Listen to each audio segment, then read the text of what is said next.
Hey there, tonight we're uncovering the craft of shoemaking in ancient Rome, where the truth is, fashion met function in bustling workshops, not the serene, sandal-clad scenes you've imagined.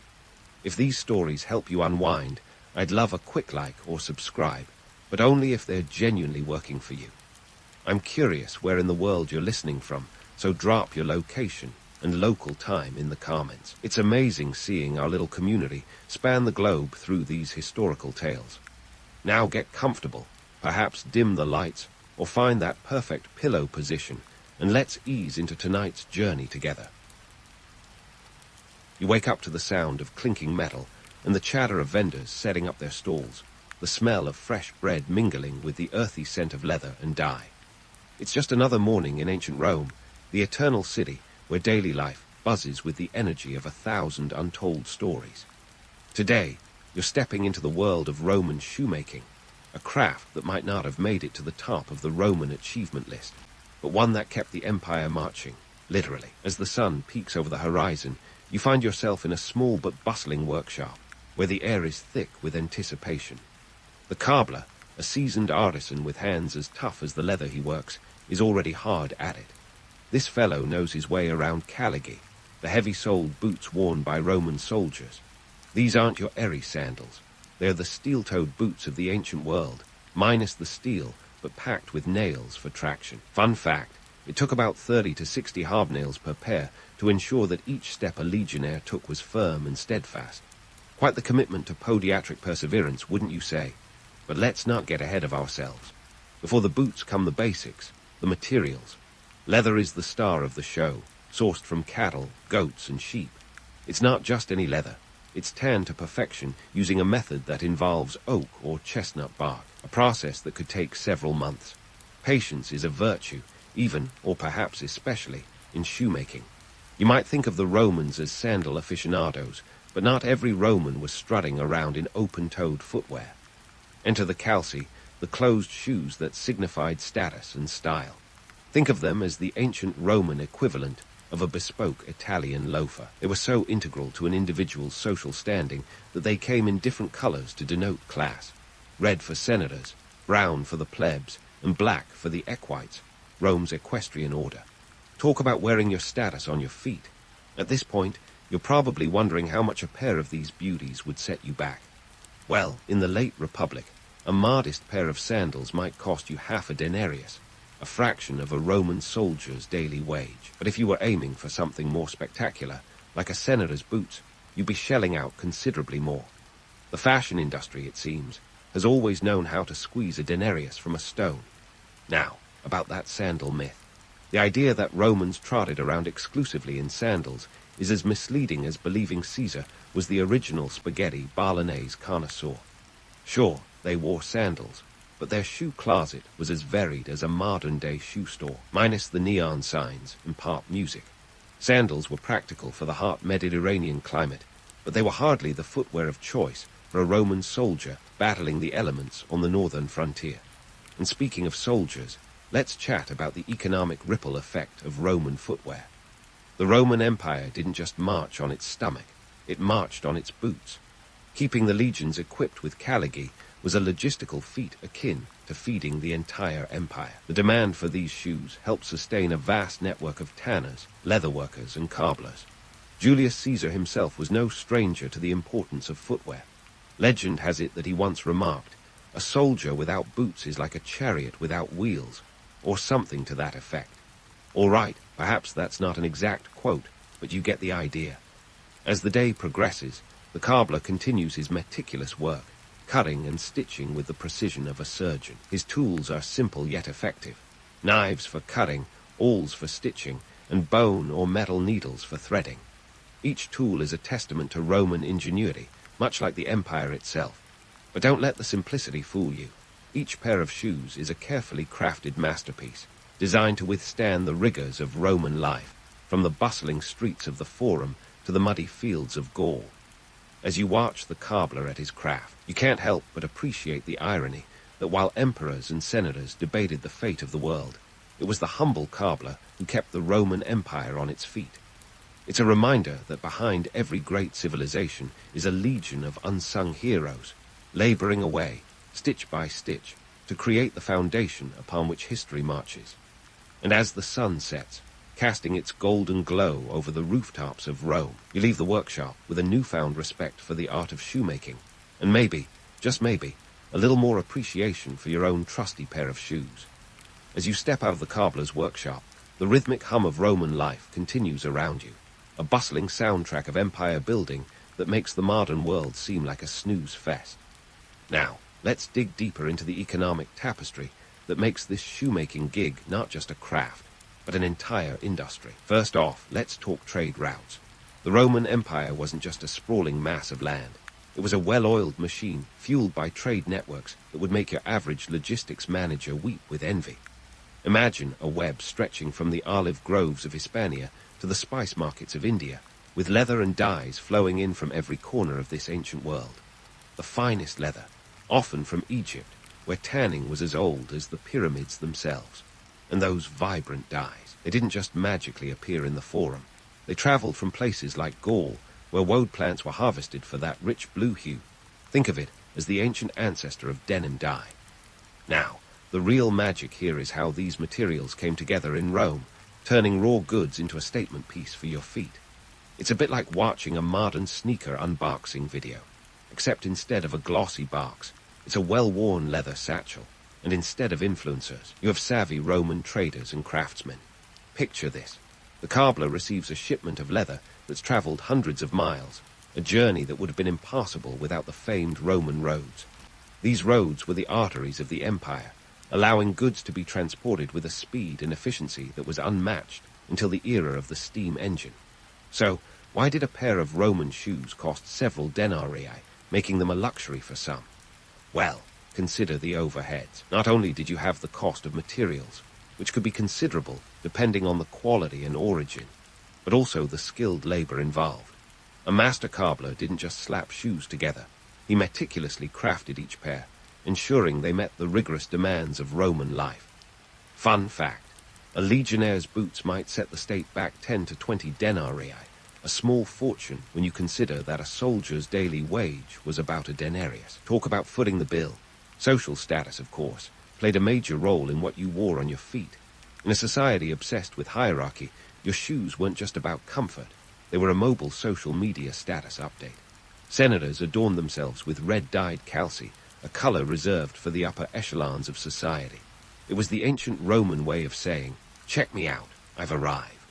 Meanwhile, the plebs settled for more muted tones like brown, which was both practical and unpretentious. And don't even get started on the equites, the equestrian order, who sported black shoes that screamed prestige and power. This brings us to the delightful art of ancient marketing. Believe it or not, Roman shoemakers knew a thing or two about creating demand. Word of mouth was the original influencer marketing, and a cobbler's reputation could make or break his business. High-quality craftsmanship was advertised not through billboards, but through the feet of satisfied customers. If a senator strutted around the Forum in a pair of particularly fine calce, you'd better believe it was the talk of the town. In a city where gossip traveled faster than a charioteer in the Circus Maximus, a well-made pair of shoes was all the endorsement you needed. And for those of you thinking that ancient Rome was a bastion of practicality, consider this. There were trends, just like today. Styles evolved, and what was fashionable one season could be passé the next. The difference: instead of consulting Vogue, Romans relied on the whims of the elite. If a prominent senator decided to sport a new style, you'd see a ripple effect throughout the city. The desire to keep up with the Joneses, or rather, the Julii, was as potent then as it is now. Let's not forget the economic trickle-down effect. Demand for shoes fueled a vast network of ancillary businesses. Think of the tanners, the leather merchants, the dye sellers. Each played a critical role in the shoemaking food chain. This wasn't just about fashion. It was a microcosm of the Roman economy, a testament to how interconnected everything was. A cobbler's success meant prosperity for many, creating a ripple effect that touched the lives of countless Romans. It's a neat reminder that in both ancient and modern economies, it's all about the connections. As the sun dips lower, casting long shadows over the cobbled streets, the complexity of Roman trade and craftsmanship becomes ever clearer. Shoemaking wasn't just about crafting footwear. It was part of the larger economic engine that powered an empire. Every pair of shoes told a story of trade routes, skilled labor, and social ambition, a tale as rich and varied as the empire itself. And with that, you continue your journey through the streets of Rome, your mind buzzing with new insights into a world that, while ancient, feels remarkably familiar. Stay tuned, because the story of Roman shoemaking is far from over. As the sun sets on the cobbled streets, and you tread carefully to avoid tripping over the uneven stones, let's dive into the social and political implications of shoemaking in ancient Rome. Spoiler alert, if you think cobblers were just humble artisans plying their trade in obscurity, think again. These shoemakers were more than just the backbone of Roman foot fashion. They were unexpected players in the political and social arenas. First off, let's talk about the shoemakers' guilds. Yes, guilds, as in the ancient version of a professional association, complete with membership perks and political clout. Picture a group of cobblers gathering not just to swap leather tips, but to collectively wield influence like a well-strapped sandal. These guilds, collegia in Latin, were serious business. They weren't just about ensuring quality control or haggling over prices. No, they were about power. In the stratified society of ancient Rome, guilds provided a semblance of unity and support, a network that could be leveraged for political gain. The collegia were so influential that they often found themselves tangled in the webs of Roman politics. Imagine a scene where shoemakers are not just stitching leather, but also stitching together alliances with politicians who needed their support. Why? Because in a city as populous and bustling as Rome, having the backing of a trade guild meant access to a network of votes. The cobblers, in essence, were the swing voters of their day. It's a bit like the modern-day lobbyist, but with more leather and less scandal, arguably. Now, don't get too swept up in the romantic image of the cobbler philosopher, pondering life's great mysteries while crafting the perfect pair of calci. That's a myth that's been peddled around like a used chariot. The harsh reality, most cobblers were more concerned with the day-to-day grind of making ends meet than dabbling in philosophy. The truth is, the life of a Roman shoemaker was often grueling and far from glamorous. Long hours, minimal pay, and the ever-present threat of economic downturns made it a profession that required resilience more than reflection. Let's talk numbers to put this into perspective. The average cobbler's wage was modest, often just a few sesterces per day, enough to scrape by, but not enough to afford the luxuries flaunted by Rome's elite. And before you assume that a shoemaker could just work his way up to wealth and influence, think again. The Roman economy was as rigid as a pair of freshly made caligae, with limited social mobility. A cobbler's son was likely to remain a cobbler, no matter how skilled or ambitious he might be. The class divides in ancient Rome were as pronounced as the difference between a senator's red-dyed footwear and a plebeian's plain brown sandals. The shoemaking industry, while vital, was also a stark reminder of these divides. It was a world where the quality of your leather often mirrored your position in society. The divide wasn't just about money. It was about access to resources and opportunities. In a city where who you knew often mattered more than what you knew, cobblers had to navigate a complex social hierarchy, leveraging their guild ties to gain any semblance of upward mobility. Yet, despite these challenges, there was an undeniable sense of pride in craftsmanship. The cobblers were artisans, after all, and their work was a testament to Roman ingenuity and style. Every stitch was a reflection of their skill, a silent protest against the societal constraints that sought to define them. It's a story as old as time, the struggle of the working class to assert their dignity in a world that often overlooked them. Now, let's sprinkle in a bit of humor, shall we? Imagine a Roman senator, decked out in his finest toga, strutting through the forum with a pair of exquisitely crafted shoes. Little does he know that the cobbler who made them, a man he might not even deign to acknowledge, holds the key to his comfort and indirectly his status. It's a delicious irony, isn't it? The very foundation of Roman political and social life, quite literally, rested on the souls crafted by these humble artisans. As the day gives way to night, casting a cloak of shadows over the city, it's clear that the story of Roman shoemaking is far from a simple tale of leather and thread. It's a narrative woven with the threads of power, class, and ambition, a microcosm of the Roman world itself. So, as you wander back through the streets, consider the cobblers who toiled away in their workshops, shaping not just shoes but the very course of Roman history. And remember, the next time you slip on your own shoes, somewhere in the echoes of time, a Roman cobbler might just be nodding in approval. Stay tuned, because this journey through the fascinating and complex world of ancient Rome is only just beginning. As you imagine the cobbler nodding from the annals of history, let's step back into the workshop, where the afternoon sun casts its golden hues over a scene of buzzing craftsmanship. It's time to dive into the nitty-gritty of Roman shoemaking, where every cut and stitch unveils a world of skill and precision that would put a Swiss watchmaker to shame. While the emperors bickered over politics, these artisans were engrossed in their own form of diplomacy, negotiating with the stubborn hides of cattle, goats, and sheep. First, the leather. This wasn't your run-of-the-mill material. The Romans took their leather seriously, and for good reason. After all, a pair of calci had to endure everything from the scorching Roman sun to the muddy battlefields of Gaul. You might picture a cobbler handling a luxurious cut of leather like a chef with a prime rib, but let's be real, this was more of a wrestling match. After the months-long tanning process, the leather was as tough as a gladiator's armor. Enter the cobbler's toolkit, knives sharper than a senator's tongue, ready to slice through the material with precision and care. Now, let's discuss the unsung hero of this operation, the awl. This simple tool was the cobbler's best friend, used for everything from punching holes to guiding threads. Imagine the scene, a master cobbler, all in hand, performing a delicate dance with the leather, each movement deliberate and practiced. It's a far cry from the romantic image of a cobbler serenely stitching away. In reality, this was a battle of wills, with the cobbler determined to bend the leather to his vision. Sewing itself was no less a marvel. Where today you might rely on a machine to churn out perfect stitches, Roman cobblers had only their hands and a few trusty needles. A master cobbler's stitches were as regular as the rising sun, each one a testament to years of practice. It was a skill that took an apprentice years to perfect, and until then they were relegated to the less glamorous tasks of dye mixing and leather cutting.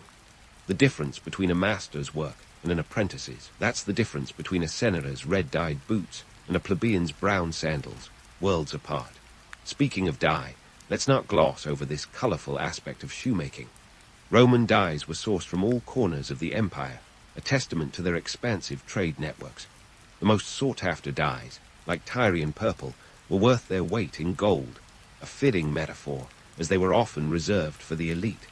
But even the more common hues required skill to produce. A cobbler's workshop was part laboratory, where colors were mixed and tested, ensuring that the final product was both vibrant and durable. It was chemistry before the periodic table, and the results were as varied as the empire's own populace. Now, let's talk size. Roman shoes weren't one-size-fits-all affairs. Oh no, each pair had to be tailored to the foot, a bespoke process that involved tracing the customer's foot and cutting the leather accordingly. It was a service that ensured comfort and style, though it demanded a cobbler's keen eye for detail. A poorly fitted shoe wasn't just a fashion faux pas, it could mean discomfort or worse, a blister that would sideline a soldier or senator alike. We can't ignore the laborious reality of this craft. The hours were long, and the work was physically demanding.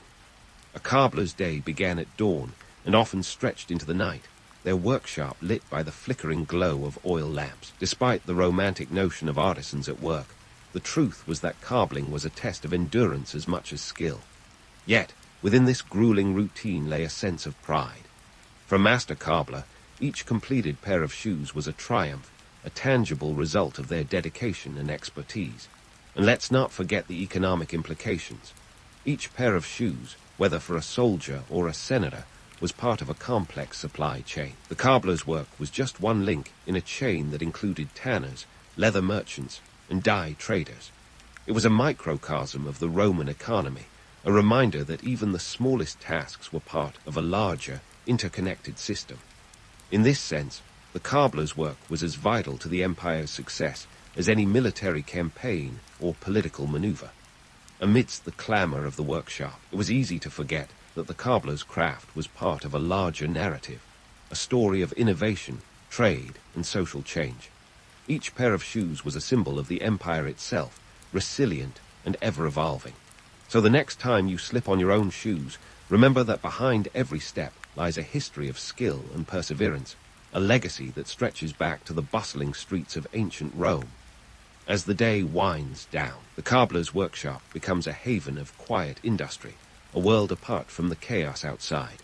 The work may be laborious, but it's also deeply satisfying, a reminder that while emperors may come and go, the artisans of Rome leave their own indelible mark on history. So keep those shoelaces tied tight, because this journey through the world of Roman shoemaking is far from over. The cobbler's workshop might be winding down, but the story of Roman shoemaking is far from finished. As the sun sets over the eternal city, casting long shadows on the cobbled streets, it's worth pausing to reflect on the lasting footprint, pun fully intended, that Roman footwear left on history. You see, while emperors and legions get all the glory, it's the humble cobbler whose legacy quietly endured, influencing generations of shoemakers and fashionistas alike. First, let's talk about the undeniable influence of Roman footwear on subsequent eras. The Roman caligae, those rugged, nail-studded boots of the legionnaires, didn't retire with the fall of the empire. They marched on, inspiring medieval European footwear. The durability and practicality of the caligae were so ahead of their time, they practically invented the concept of the combat boot. Fast forward a few centuries, and you can see echoes of their design in everything from military boots to your rugged hiking shoes. It's a classic case of if it ain't broke, don't fix it. But it wasn't just the boots that left their mark. The Roman approach to shoemaking, combining functionality with a dash of fashion, was a template that future cobblers would follow religiously. Take the calci, those status symbol shoes that were as much about style as they were about covering your feet. The idea that shoes could be a marker of social standing, that's something future societies would run with, quite literally. By the time the Renaissance rolled around, shoes had become a full-blown fashion statement, with cobblers elevating their craft to an art form that would make Roman artisans nod in approval. Now, let's address the elephant in the room, the decline of the Roman Empire and its impact on cobblers. When Rome began to crumble under the weight of economic troubles, invasions, and internal strife, the cobblers weren't immune to the fallout. The collapse of trade networks meant that exotic leathers and dyes were suddenly harder to come by. The economic engine that had kept the shoemaking industry humming was sputtering to a halt, and cobblers had to adapt or fall by the wayside.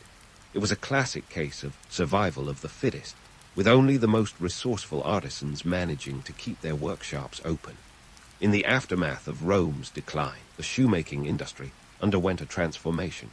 With the empire's rigid class structures dissolving, the exclusive dyes and leathers that once signaled social status became less accessible.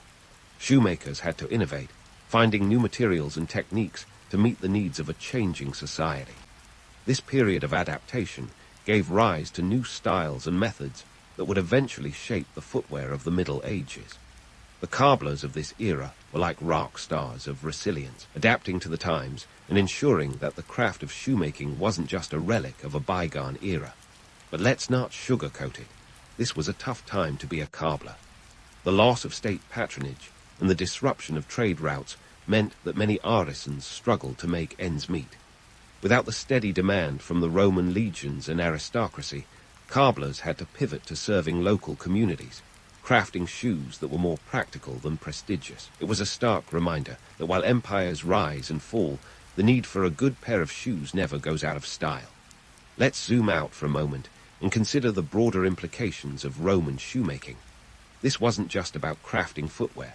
It was a microcosm of the Roman economy, a testament to the interconnectedness of trade, labor, and social hierarchy.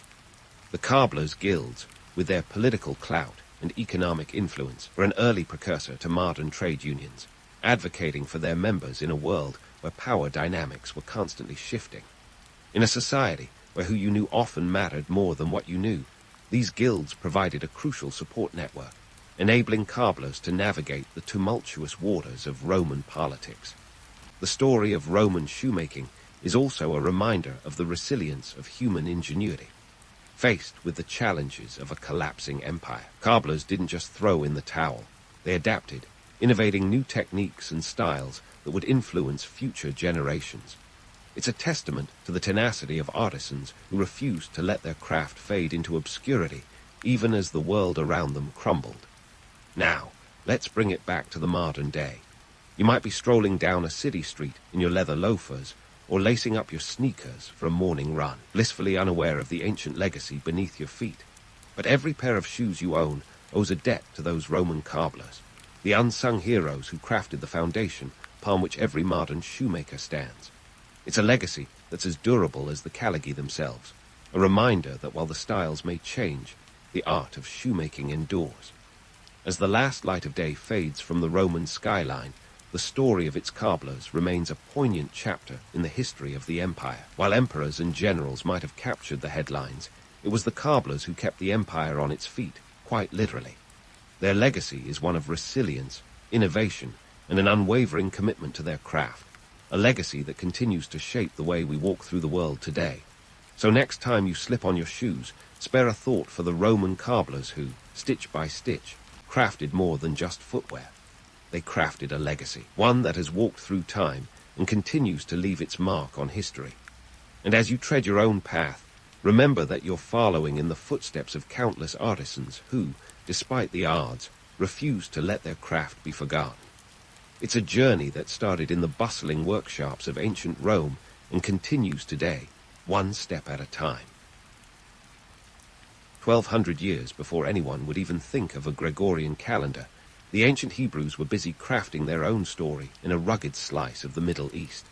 Forget any notions of a uniform society, though. This wasn't a monolithic culture where everyone marched in lockstep to the same drumbeat. Nope, it was more like an ancient version of a bustling, chaotic marketplace, with a variety of tribes, tongues, and traditions all jostling for space under the same desert sun. The landscape itself was a character in this grand tapestry, with its sandy hills, fertile valleys, and unpredictable rainfall. The Hebrews, who were essentially tribal nomads turned agriculturalists, had to be as resilient as the acacia trees dotting the land. They were part of a tribal confederation, which sounds like something out of a fantasy novel, but was really a pragmatic solution to survival. Think of it as a loose alliance, where each tribe had its own leader, but agreed to come together when things got hairy, like those times when a neighboring king decided that annexing your pastureland sounded like a good idea. Agriculture was the name of the game, and the ancient Hebrews played it with all the skill and patience of a seasoned farmer. Barley, wheat, and figs were the staples, and if you were really lucky, maybe a pomegranate or two. This wasn't just a matter of feeding the family. It was about survival. The tribes depended heavily on the land, and a bad harvest could spell disaster faster than you could say locust swarm. Family was the cornerstone of Hebrew society, and by family, we're talking more than just your immediate kin. Households often included extended relations, and by extended, I mean you could probably put together a decent soccer team with your cousins alone. This was practical, though. More hands meant more help in the fields, and more people to share the burden of daily life. The Hebrew word Beit Av, meaning father's house, encapsulated this idea perfectly. It wasn't just about blood ties. It was about a shared economic unit that worked, ate, and worshipped together. Now, let's kick that romantic notion of the Hebrews as a homogeneous people to the curb. The reality was much more complex, akin to a social stew with different ingredients simmering together. The tribes of Judah, Benjamin, and Levi each had their own customs and dialects. Picture a family reunion where nobody can agree on how to pronounce tomato, and you've got a good idea of the linguistic diversity. Yet, despite these differences, there was a shared cultural and religious framework that bound them together, a bit like the way a good gravy can unify a Thanksgiving dinner. This cultural mosaic was enriched by interactions with neighboring peoples, Canaanites, Philistines, and Egyptians, to name a few. Each of these groups left their mark, whether it was a borrowed word, a shared myth, or a new agricultural technique. It was a two-way street, of course. The Hebrews weren't just passive recipients, but active participants in this cultural exchange. And while the romantic narrative might paint them as isolated and unique, the reality was that they were as interwoven with their neighbors as threads in a tapestry. The idea of a monolithic Hebrew culture is as much a myth as unicorns or calorie-free chocolate. Instead, what we see is a dynamic and diverse society, one that was constantly adapting to its environment and to the ever-changing political landscape. The Hebrews were a people in flux, resilient and resourceful, with a knack for survival that was as much about community as it was about individual grit. So, the next time someone tells you that the ancient Hebrews were a singular, unchanging culture, you might want to set them straight. This was a society as varied as it was vibrant, as complex as it was cohesive. In the end, the real story of the ancient Hebrews is one of adaptability and diversity, a testament to the power of community amidst the harsh realities of life in the ancient world. And if that doesn't make you appreciate the nuance of history, well, you might need a stronger cup of coffee. Moving from cultural kaleidoscope to political chessboard, the ancient Hebrews didn't just sit around hoping their tribal confederation would magically maintain order. Enter the era of the judges, those intrepid leaders who were part Moses, part military general, with a dash of tribal diplomat thrown in for good measure. They were the ultimate multitaskers, handling everything from legal disputes to battle strategies. And while judge might conjure images of black robes and gavels, these folks were more about spears and sandals. Their authority wasn't about sitting in a courtroom. It was earned in the fires of battle and the nuances of negotiation. But this ad hoc system of leadership wasn't built to last. The tribes were like cats, independent and not particularly fond of being herded. Eventually, the Israelites decided they wanted to join the Monarchy Club, like all the surrounding kingdoms who seemed to have their act together. Thus began the transition to having a king, which was about as smooth as changing a tire on a moving chariot. Samuel, the last of the judges, wasn't thrilled about this monarchical makeover. He warned that kings would take their sons for war and their daughters for servitude, and that's before we even get to taxes. But the people insisted, and thus Saul was anointed as the first king, marking an end to the tribal free-for-all. This shift wasn't just political, it was economic dynamite. Running a kingdom took serious shekels, and kings weren't known for their thriftiness. Think of it as upgrading from a modest tent to a sprawling palace, and expecting the neighbors to foot the bill. Maintaining a king and his court was a costly affair, with funds needed for everything from royal banquets to building projects. And when the coffers ran low, tribute payments to foreign powers became a financial noose. Tribute was essentially protection money, ancient Near Eastern style. Pay up, or your crops and cattle might mysteriously disappear, courtesy of a neighboring army. Then there's King Solomon, the poster child for ancient wealth and wisdom, or so the story goes. If you believe the legends, the guy had so much gold he could have swum in it like Scrooge McDuck. But here's the kicker. Archaeologists and historians have raised some eyebrows at these tales. While biblical texts suggest Solomon received 666 talents of gold annually, that's about 25 tons, or a cool $1, 2 billion in today's currency, the archaeological evidence paints a less dazzling picture. Instead of palatial opulence, we find modest structures that suggest Solomon's treasury wasn't quite the Fort Knox it's made out to be. This isn't to say Solomon was a pauper.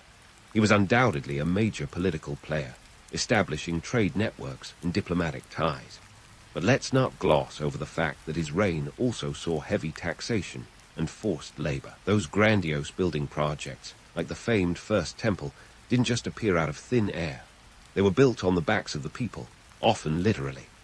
Solomon might have been wise, but his kingdom was an economic balancing act, with the populace bearing the burden of his architectural ambitions. And speaking of burdens, let's talk about the impact of these economic realities on the average Hebrew. Taxes weren't just a line on a papyrus scroll. They were a significant strain on everyday life. The system required everyone to chip in, whether through crops, livestock, or labor. If you didn't pay, you risked losing your land or being conscripted into the king's service. It was a world where the divide between the haves and the have-nots was as wide as the Dead Sea.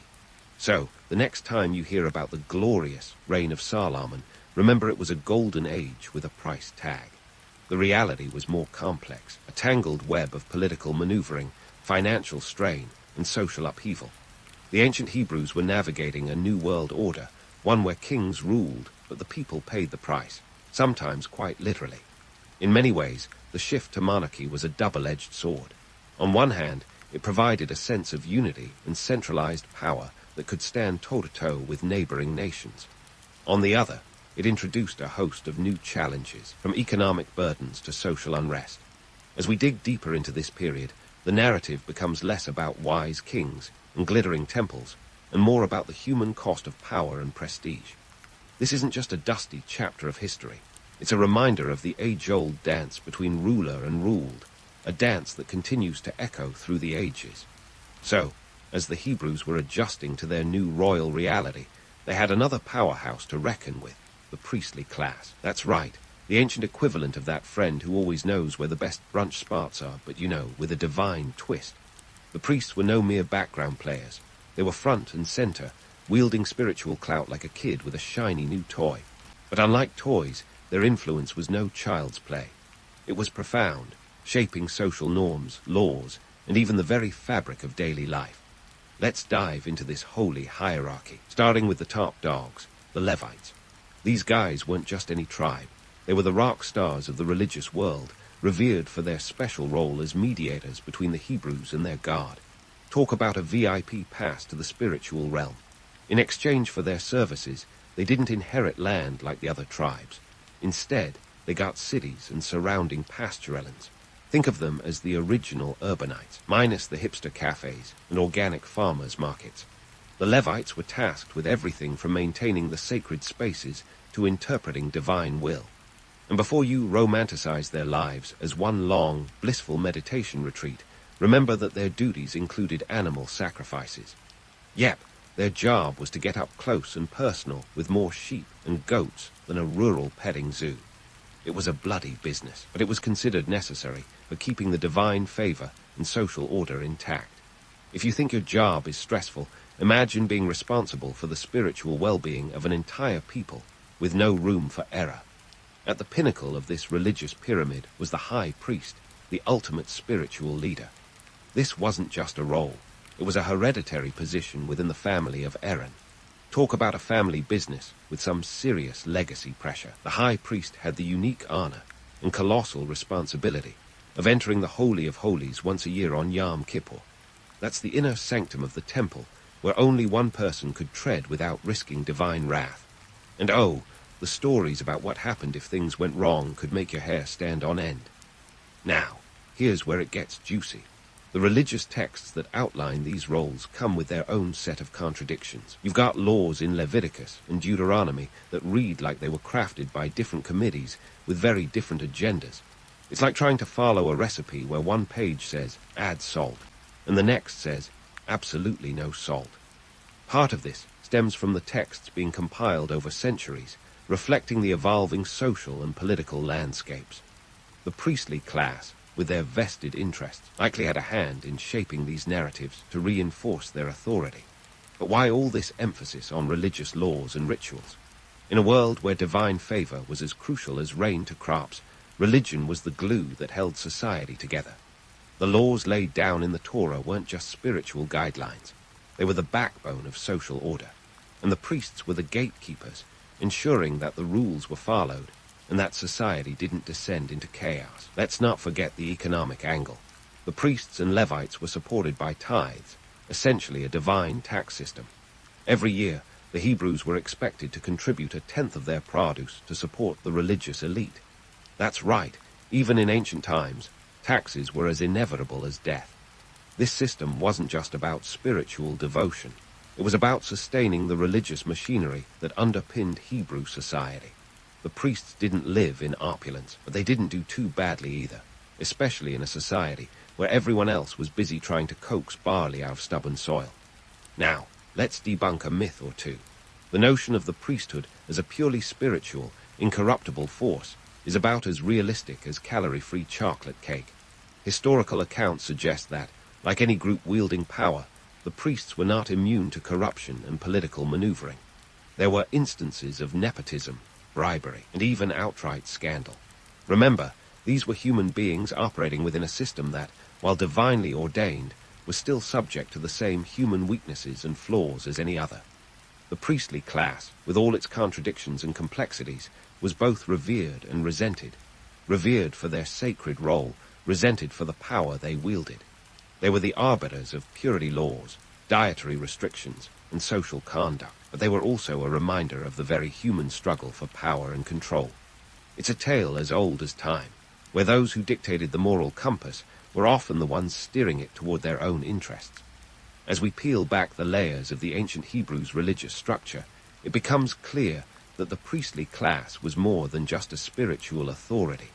They were a social institution, a political force, and an economic necessity. Their influence permeated every aspect of life, shaping not just religious practices, but the very laws and norms that governed society. So, while the kings might have worn the crowns, it was the priests who often pulled the strings, weaving a complex web of divine mandate and human ambition. And in this ancient dance of power, the music was as eternal as the stars above their desert home. As we continue to unravel this intricate tapestry, remember that history is not just about the grand gestures of kings and warriors, but also about the subtle shifts in power and belief that define the human experience. Just as we were untangling the power dynamics of ancient Hebrew society, let's pivot to another element that has been shrouded in both mystique and misunderstanding: the role of women. If you're imagining a progressive, gender-equal society, well, let's just say you might want to keep that dream in the realm of fiction. The reality was far more patriarchal, with a social structure that gave men the lion's share of the power pie. Yet within these constraints, women were far from passive bystanders. They were active participants, navigating a world that often seemed stacked against them. First, let's talk legal rights, or the lack thereof. In terms of property ownership and inheritance, the deck was clearly stacked in favor of the dudes. The ancient Hebrew legal system, as outlined in texts like Deuteronomy and Numbers, was as clear as a bell on this one. Land and wealth passed through the male line. Women, on the other hand, were generally dependent on their fathers, husbands, or sons for economic security. It's like they were playing a game of Monopoly, but someone had conveniently forgotten to give them any money to start with. But here's where things get interesting. While the laws were undeniably patriarchal, women still found ways to exert influence and carve out niches of power. Take, for example, the story of the daughters of Zelophehad in Numbers 27. These 5 sisters challenged the inheritance laws after their father died without a male heir, and their case was compelling enough to prompt a divine amendment to the existing law. Talk about taking on the system. Their success allowed them to inherit land, marking a small but significant shift in the legal landscape. In the domestic sphere, women wielded considerable influence. Running a household wasn't just about baking bread and spinning wool. It was a complex operation akin to managing a small business. Women were responsible for everything from food production to textile manufacturing, tasks that were vital to the family's survival. And in a society where survival was often hanging by a thread, these roles were far from trivial. Think of them as the original multitaskers, juggling more responsibilities than a Silicon Valley CEO. Marriage, too, was a social and economic contract rather than a romantic endeavor. While love wasn't exactly the leading actor in this drama, it didn't mean that women were merely pawns in a patriarchal game. The bride price, or moha, was a tangible acknowledgement of a woman's value in her family. This wasn't a transaction for ownership, but rather a way to ensure that a woman's family was compensated for losing a productive member of their household. It's a bit like a signing bonus in the sports world, except instead of joining a team, you're joining a family. Yet, behind this seemingly transactional nature of marriage, women often found opportunities to exert agency. Take the example of Abigail, as recounted in the book of Samuel. She was married to Nabal, a man whose name literally means fool in Hebrew. Talk about unfortunate nomenclature. When Nabal insulted King David, Abigail took matters into her own hands, negotiating directly with David to prevent disaster. Her intelligence and initiative not only saved her household, but also elevated her status, eventually leading to her becoming one of David's wives. Not too shabby for a woman navigating a male-dominated world. Let's not forget the economic roles women played beyond the household. In Proverbs 31, we find the description of the Eshet Chale, or woman of valor, who is involved in trade, purchasing land, and even running a vineyard. This depiction, albeit idealized, highlights that women could, and did, engage in economic activities outside the home. They weren't just confined to the domestic sphere. They were active contributors to the economy, demonstrating a resourcefulness that was as crucial as it was impressive. But let's not kid ourselves into thinking this was gender equality in action. For every Abigail or Eshet Chale, There were countless women whose voices and contributions went unrecorded. The social stratification of ancient Hebrew society was a tough nut to crack, and gender was only one of the many layers. Class and social status also played significant roles, shaping the opportunities and limitations encountered by women. A woman from a wealthy family might have access to more resources and education, but she was still subject to the overarching patriarchal norms that dictated her life. And speaking of stratification, let's zoom out a bit to look at the broader social hierarchy. At the top were the kings and priests, wielding power like it was an Olympic sport. Below them were the landowners and merchants, the movers and shakers of the economic sphere.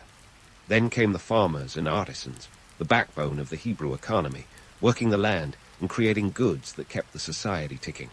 At the bottom were the laborers and slaves, whose lives were marked by toil and limited social mobility. This stratified society wasn't just a matter of economic disparity. It was a reflection of deeply ingrained social norms and religious laws. The Torah laid out specific guidelines for interactions between different social classes, and while these laws were ostensibly about maintaining order, they also reinforced existing hierarchies.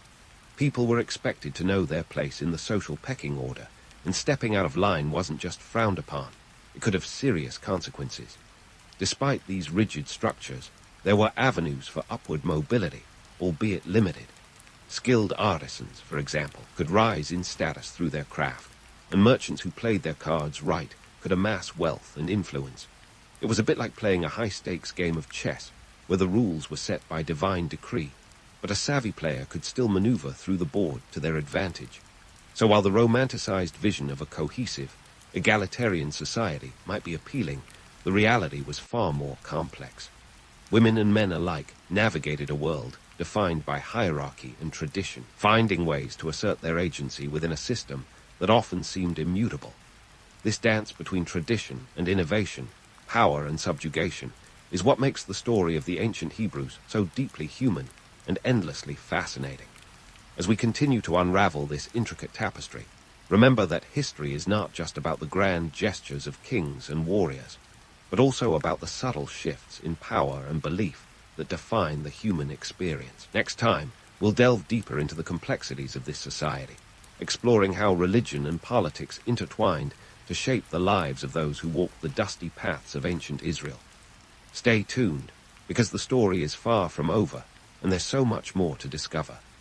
As we continue to unravel the intricate tapestry of ancient Hebrew society, it becomes clear that what we're dealing with here is a complex weave of tradition, power, and innovation, not just a dusty relic of the past. The ancient Hebrews, with their tribal confederations and eventual shift to monarchy, didn't just vanish into the annals of history. Instead, their social structures left an indelible mark on the fabric of modern societies in ways both profound and surprising. Let's start by addressing one of the most enduring myths, the idea of the ancient Hebrews as a monolithic people, isolated and unique. The romantic notion of them as a singular, unchanging culture might make for good storytelling, but the reality is something else entirely. This was a society as dynamic as it was diverse, constantly adapting to environmental challenges and political pressures. Fast forward to today, and we can see echoes of this adaptability in how modern societies handle cultural integration and resilience in the face of change. Consider the tribal confederations of the Hebrews, a system that's more Game of Thrones than Sunday school. Each tribe had its own leader, customs, and even dialects, yet they managed to coexist under a broader cultural and religious framework.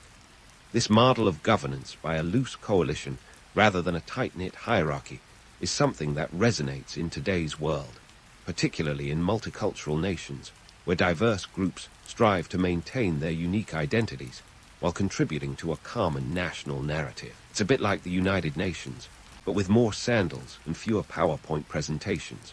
Then there's the transition to monarchy, a move that was less about grandeur and more about survival in a world where having a king was akin to having a seat at the international poker table.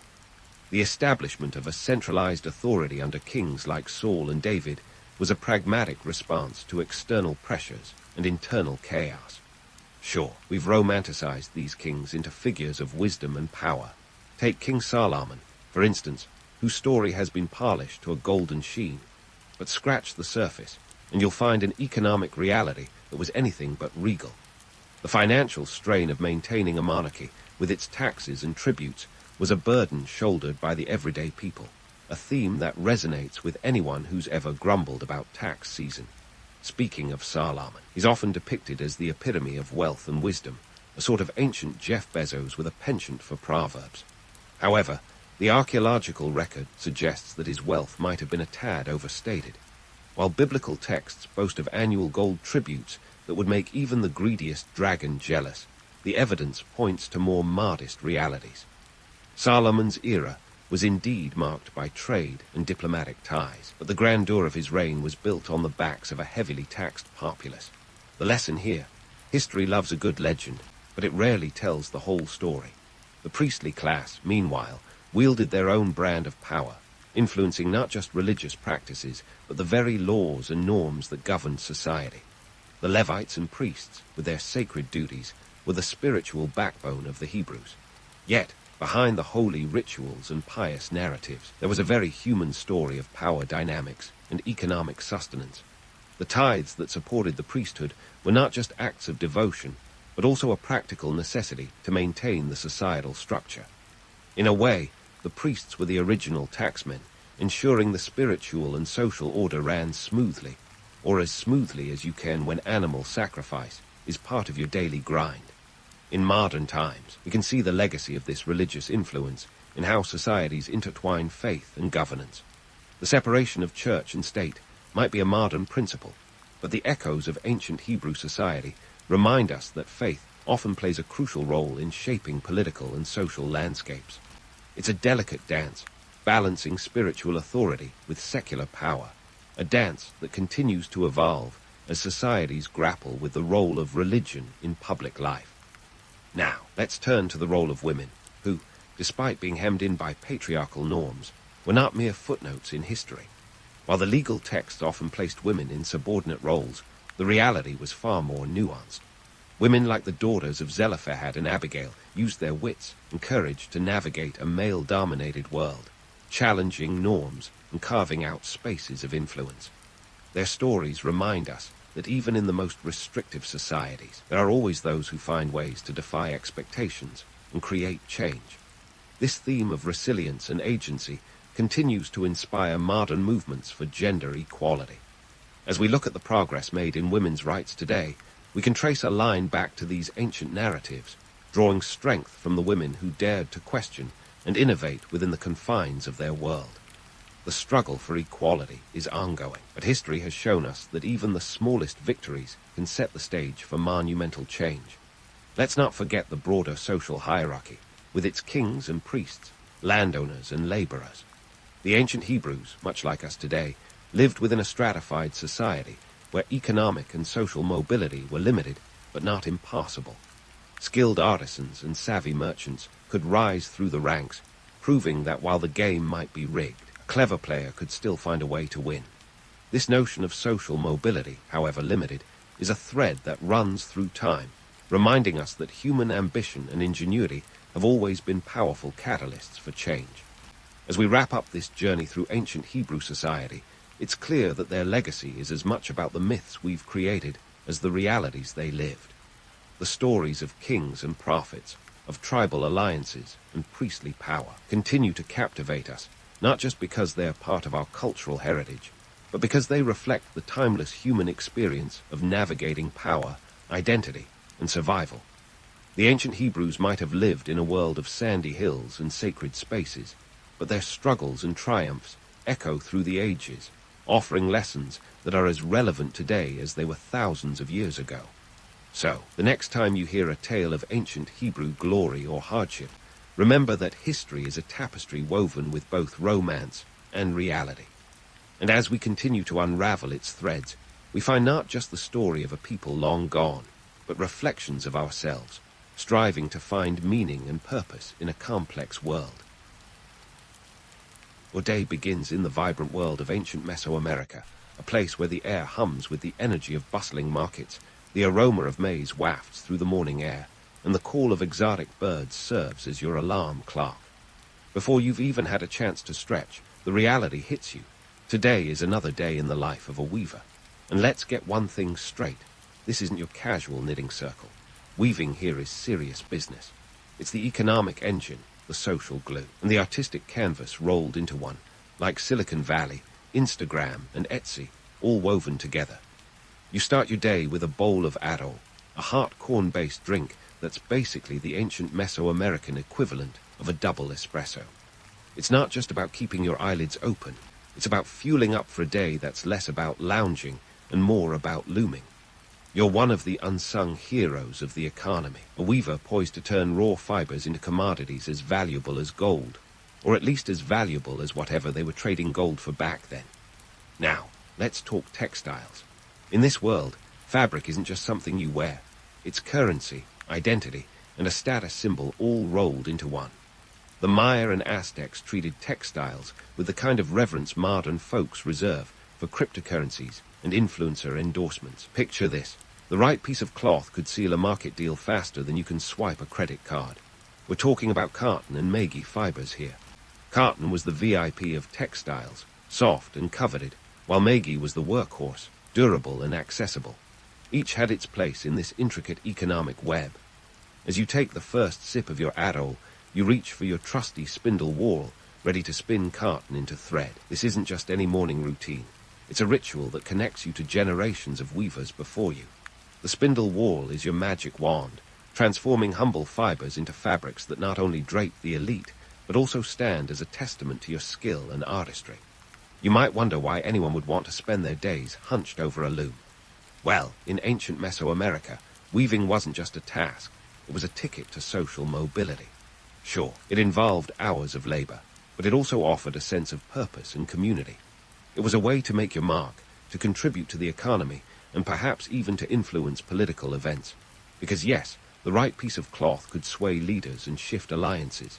And let's not forget the social hierarchy. In the Maya and Aztec worlds, your outfit could tell 1,000 stories, if you had the right threads, that is. The elite adorned themselves in elaborate garments, each thread a symbol of power and prestige. These textiles were more than just clothing. They were statements of identity, woven with care and worn with pride. But here's a curveball. Weaving wasn't just a female domain. Sure, women were the primary weavers, but men weren't entirely out of the picture. They played roles in the dyeing and trading processes, making weaving an all-hands-on-deck operation. Weaving was a communal affair, a collaborative effort that brought people together in pursuit of a common goal, a bit like a medieval startup, minus the beanbag chairs and kombucha. As the sun climbs higher, you're deep in the rhythm of weaving, fingers deftly working the threads. It's a dance of dexterity and patience, a testament to human ingenuity and creativity. The fabric you're creating isn't just a product. It's a narrative, a piece of art that will travel through markets and across lands, carrying with it the story of its creation. But let's not romanticize this too much. Weaving, like any other craft, had its fair share of challenges. The work was backbreaking, the hours long, and the rewards not always proportional to the effort. It was a job that required not just skill, but also resilience and tenacity. Every thread you spun was a testament to your perseverance, a reminder that behind the beauty of each textile lay countless hours of labor. As you work, you think about the broader implications of your craft.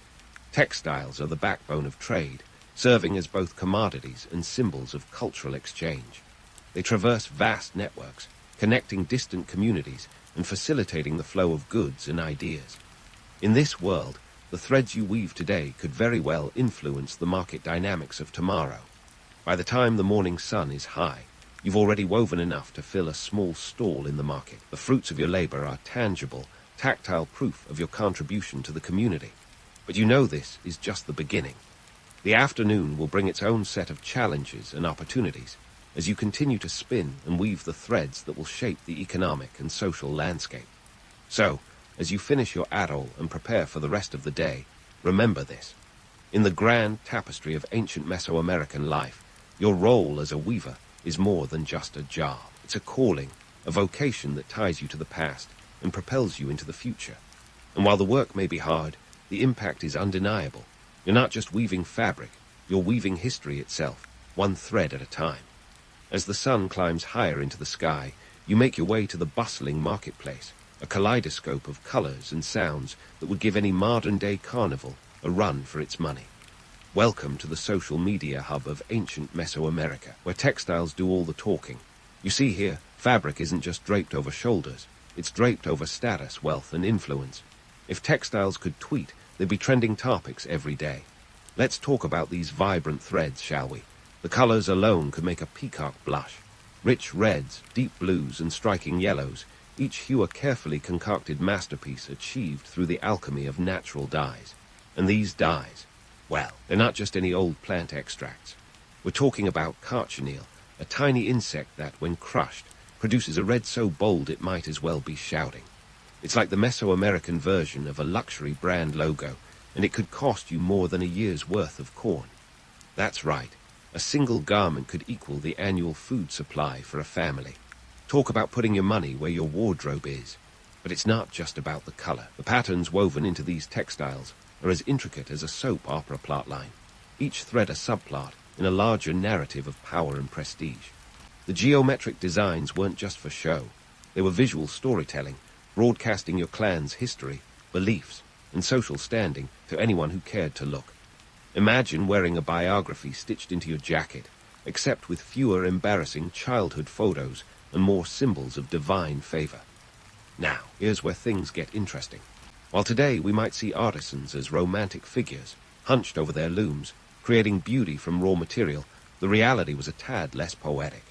Think less artist in a garret, and more sweatshop in the sun.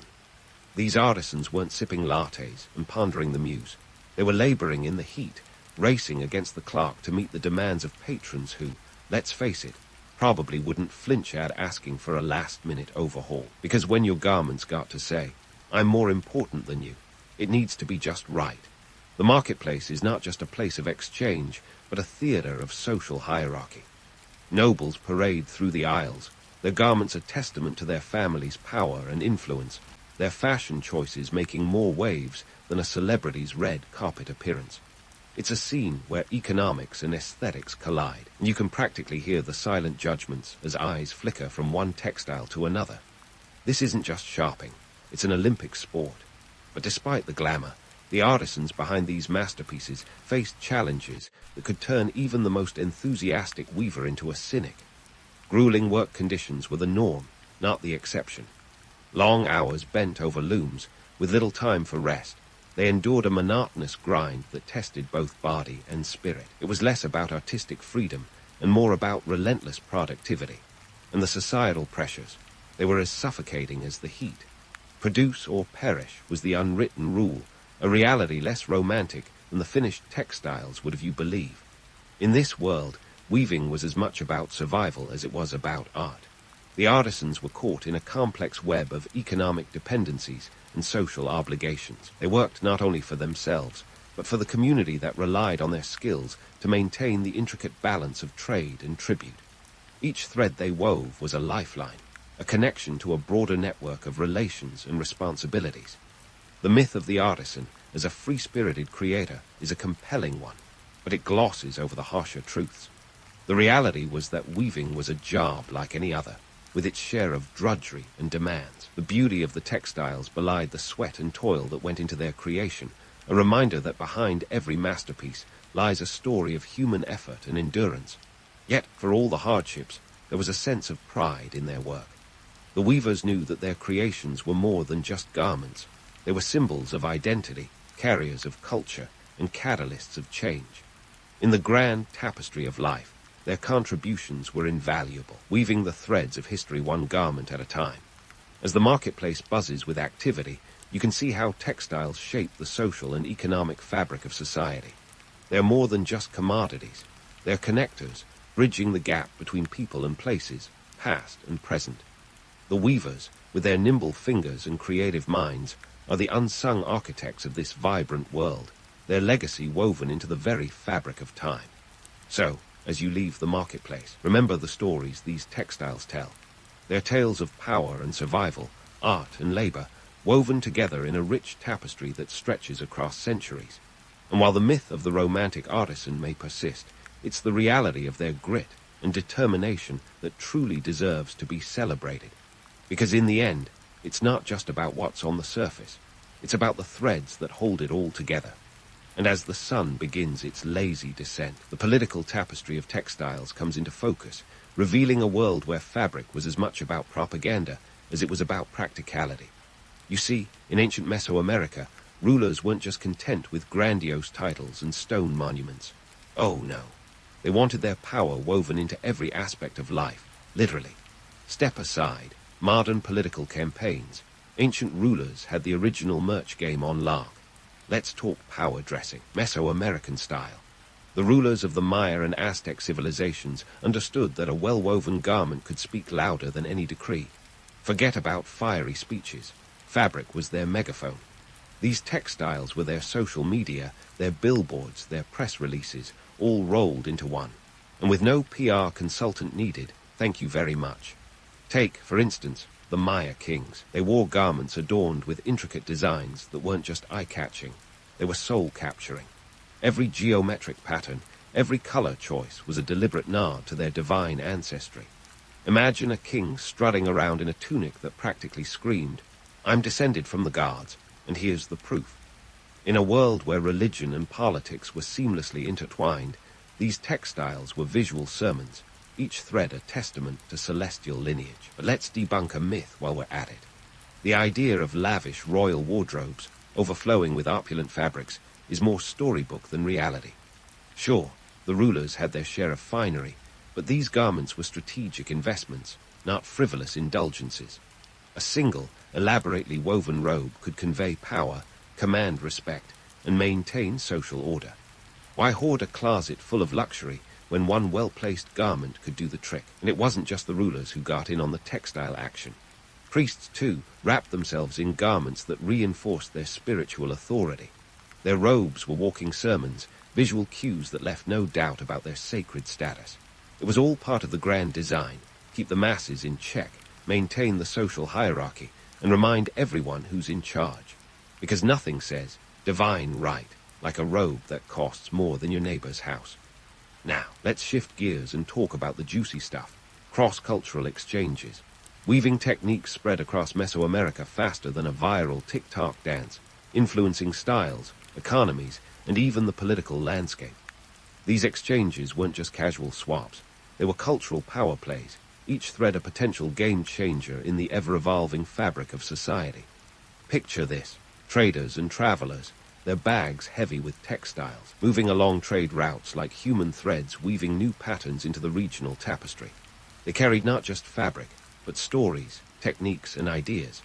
From the highlands to the lowlands, weaving methods spread like wildfire, each region adding its own flair to the mix.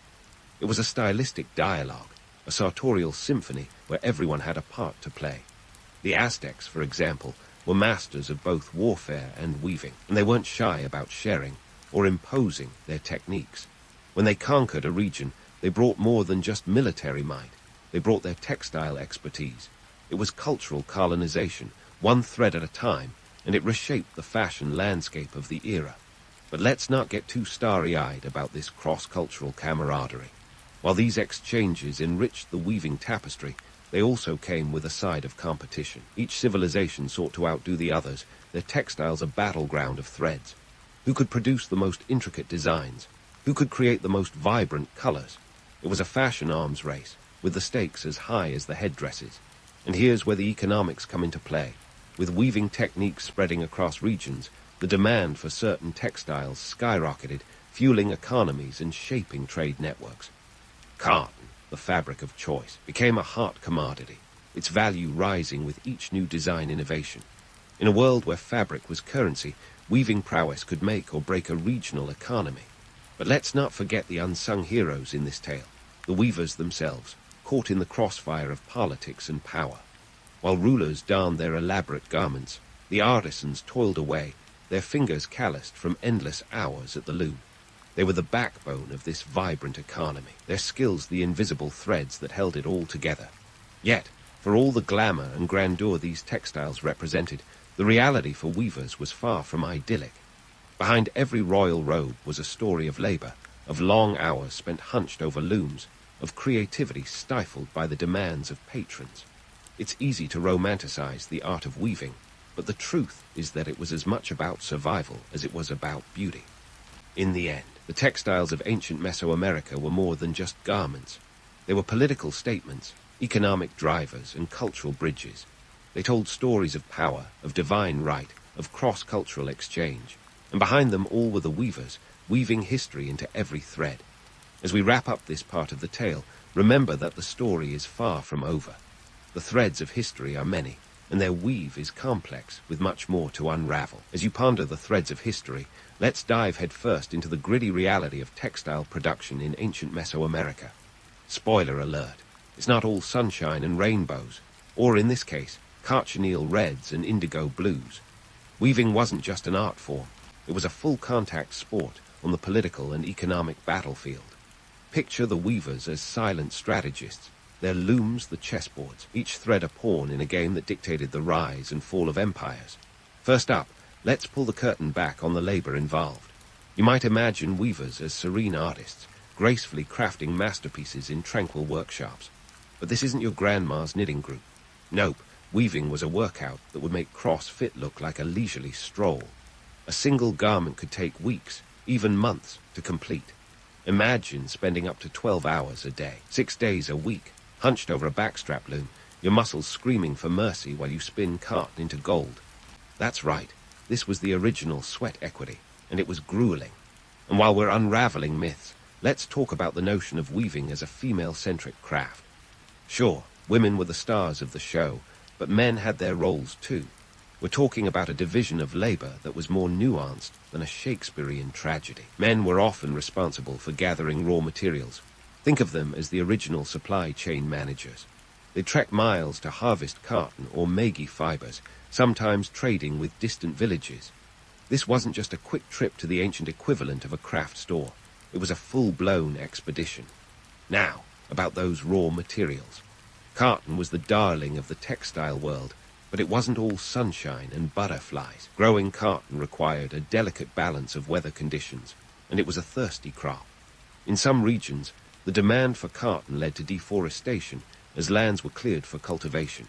It was a classic case of short-term gain, long-term pain, a lesson in environmental management that echoes through the ages. Then there's Meiji, the underdog of the textile world. Meiji fibers were harder to process, but more sustainable. These hardy plants thrived where cotton couldn't, making them a staple in less fertile regions. The fibers were strong, durable, and could withstand the wear and tear of daily life. Think of Meiji as the denim of ancient Mesoamerica, practical, sturdy, and always in style. But extracting those fibers, it was a labor-intensive process that involved scraping, soaking, and stripping the leaves, a task that made the weaver's already demanding job even tougher. Speaking of tough jobs, let's not forget the dyeing process. If you thought creating the fabric was hard, try dyeing it. The vibrant colors that adorned the elite weren't just plucked from nature. They were coaxed out through meticulous, painstaking methods. Take cochineal red, for instance. Each pound of this precious dye required around 70,000 insects. That's right, 70,000. Talk about a bug's life. These dyes didn't just appear out of thin air. They required resources, time, and skill to produce. The dyeing process often involved boiling vats over open fires, a job that was as hazardous as it was hard. And let's not even get started on the environmental toll. The runoff from these dyeing workshops could be toxic, contaminating local water supplies and affecting ecosystems. It's a sobering reminder that even the most vibrant colors had a dark side. But why go through all this trouble? Because textiles were more than mere garments. They were political tools, economic assets, and social currency. A well-crafted textile could make or break a deal, influence alliances, and solidify power structures. Weaving was a high-stakes game, and the weavers were the unsung players on this intricate chessboard. Let's zoom out and view the bigger picture. The marketplace wasn't just a place to barter goods. It was an arena where social and political dynamics played out. Weavers weren't just artisans. They were vital cogs in an economic machine that fueled trade across vast networks. From the highlands of Guatemala to the valleys of central Mexico, textiles traveled far and wide, carrying with them stories, status, and sometimes subversion. Consider the political implications. Rulers didn't just wear textiles. they wielded them as symbols of power. A single garment could convey divine lineage, military prowess, or diplomatic ties. During periods of conquest, victorious leaders would demand tribute in textiles, asserting dominance over subjugated peoples. It was a not-so-subtle reminder of who was in charge, because a picture is worth 1,000 words, but a beautifully woven garment, priceless. And as night begins to fall, casting long shadows over the bustling markets, it's time to reflect on the sustainability of these ancient practices. The environmental impact of textile production was significant, and resource management was a constant challenge. The demand for cotton and dyes led to deforestation and habitat destruction. Water sources were diverted, and soil quality was affected. It's a narrative that feels eerily familiar today. Our ancestors wrestled with the same balance of progress and preservation. Yet, for all its challenges, weaving was a testament to human ingenuity and resilience. The weavers of ancient Mesoamerica were masters of their craft, adapting techniques to suit the resources and demands of their time. Their legacy is woven into the history of the region, a colorful tapestry of art and labor, power and politics, sustainability and exploitation. But remember, this is just one thread in a much larger fabric. The story of Mesoamerican weaving is far from over, and there are still many layers to unravel. As you ponder the vibrant tapestries of the past, consider the complex interplay of factors that shape these societies. The weavers may have toiled in obscurity, but their impact was far-reaching, their threads binding together the social and economic fabric of their world. So, as the sun dips below the horizon, leaving the marketplace in a glow of twilight, keep one eye on the loom and the other on the horizon. There's more to discover, more to weave into the narrative of history. Stay tuned, because the story is just getting started, and there's no telling where the threads will lead next.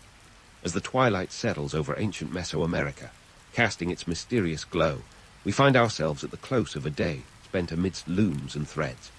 But before we hang up our metaphorical weaving tools, it's time to unravel the lasting legacy of these ancient textiles, a legacy that stretches from the ceremonial courts of Maya kings to the catwalks of modern fashion capitals. Yes, folks, we're talking about an influence that spans centuries, defying the fickle tides of fashion and the relentless march of time. Let's fast forward a few millennia. The vibrant textiles that once adorned the backs of Aztec nobility have evolved, their influence threading its way into the very fabric of contemporary fashion. Picture the runways of Paris, where models strut in haute couture, inspired by the intricate patterns of ancient Mesoamerica. Designers today might not be spinning cotton by hand, but they're certainly spinning a yarn, borrowing motifs and color palettes that echo those worn by long-gone royal courts. It's a sartorial nod to history, proving that while styles change, the appeal of these rich, intricate patterns is timeless. But it's not just about the aesthetics or the allure of ancient chic. Behind every modern garment that draws inspiration from Mesoamerican textiles lies a story of resilience and innovation, a story that began with those early weavers who, despite the odds, crafted beauty from the simplest of materials. Consider this. In a modern world obsessed with fast fashion and disposable trends, the durability and craftsmanship of Mesoamerican textiles offer a poignant reminder of sustainable practices. Ancient weavers were the original eco-warriors, maximizing resources and minimizing waste long before it was trendy. Now, let's talk economics, because let's face it, money makes the world go round, even way back when.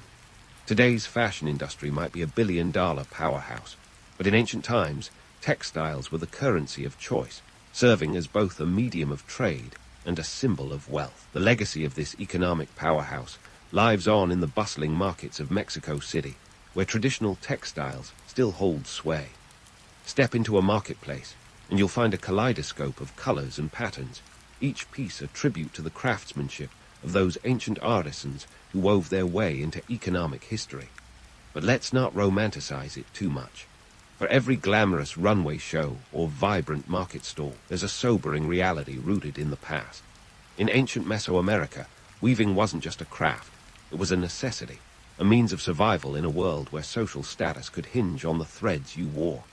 And while we might admire the artistry and innovation of these textiles today, let's not forget the backbreaking labor that went into every piece. It's a testament to human resilience, a story of perseverance in the face of adversity that resonates across the ages. So, why does this matter? Why should we care about the threads of history when we're surrounded by a tsunami of fast fashion? Because these ancient textiles remind us of the power of art to transcend time and place.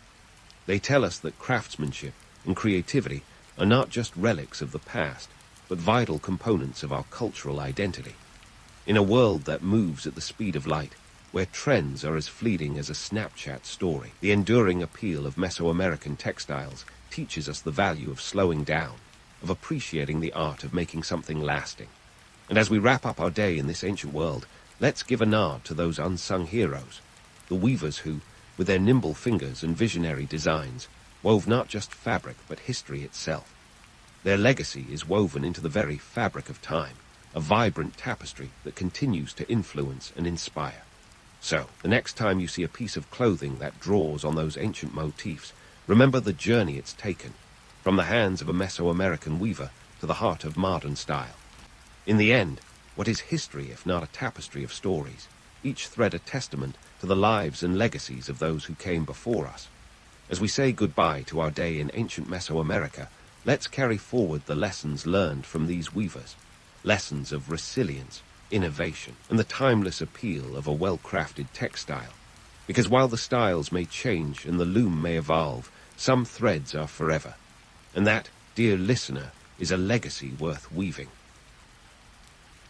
In the grand tapestry of human history, if we were to trace the origins of writing, we'd find ourselves squinting at tiny wedge-shaped impressions on a clay tablet in ancient Sumer. This wasn't the kind of dreamy, poetic writing that would let her keep Shakespeare busy. It was more akin to your grocery list. That's right, the Sumerians weren't scribbling odes or penning novels. Instead, they were laser-focused on the essentials: sheep head counts and barley inventories. Call it the ancient world's version of Excel.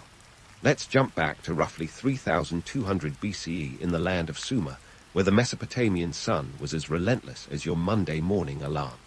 Here, nestled between the Tigris and Euphrates rivers, the Sumerians were busy inventing cuneiform, the world's first known writing system. And why, you ask? Certainly not to write love letters.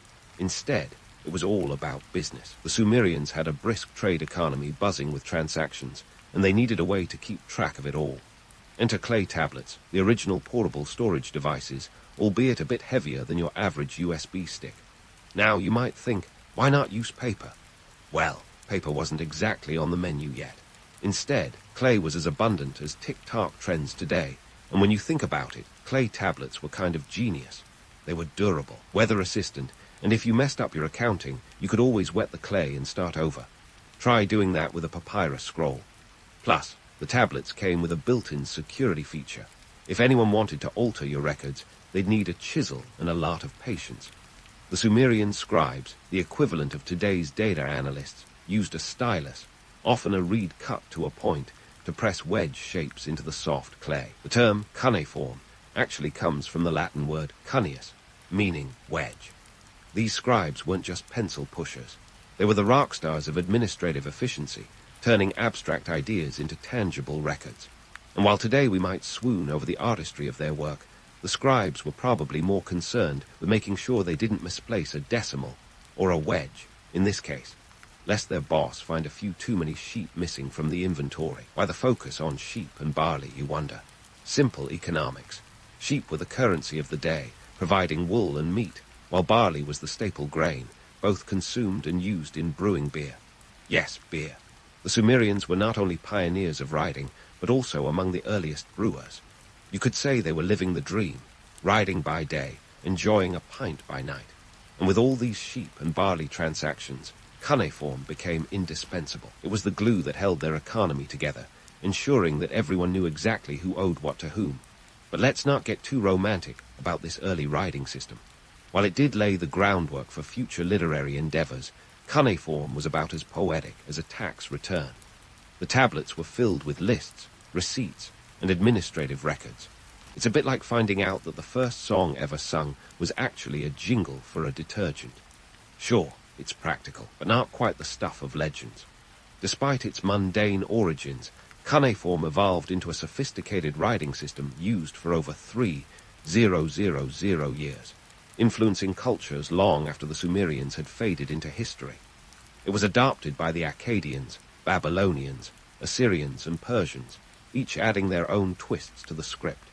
It's a testament to the staying power of a good idea, even if that idea started as a way to count sheep without falling asleep. As we sift through these ancient records, one thing becomes clear. The Sumerians weren't just recording quantities. They were laying the groundwork for civilization itself. In their clay tablets, we see the first glimmers of bureaucracy, the birth of organized society, and the dawn of recorded history. It's a reminder that sometimes the most revolutionary ideas start with the practical need to keep your numbers straight. So next time you're balancing your checkbook, spare a thought for those ancient scribes. They too were just trying to make sure no one took off with more sheep than they bargained for. But the story of Sumerian writing doesn't end with just counting sheep and barley. The evolution of this script was a bit like watching a toddler learn to walk, only to discover they're actually training for a marathon. Our Sumerian friends started with pictograms, simple images that looked like the things they represented. Need to record sheep, draw a sheep. Need to note some barley, sketch a stalk of barley. Easy peasy, right? Well, not for long. As the Sumerian world became more complex, so did their writing. Society was shifting gears, like a horse-drawn cart suddenly fitted with a turbo engine. With booming trade, burgeoning cities, and increasingly intricate social hierarchies, the demands on those clay tablets grew heavier than a Sumerian's barley beer belly. Suddenly, pictograms were as outdated as a rotary phone. The scribes needed a more abstract system to keep pace with this whirlwind of civilization. Enter the rebirth of cuneiform as a script of symbols. No longer were they just drawing literal representations. Instead, they began using abstract symbols that could convey sounds or ideas, a bit like how we use emojis today. Imagine trying to capture the nuances of a trade agreement with a sheep and a barley stalk.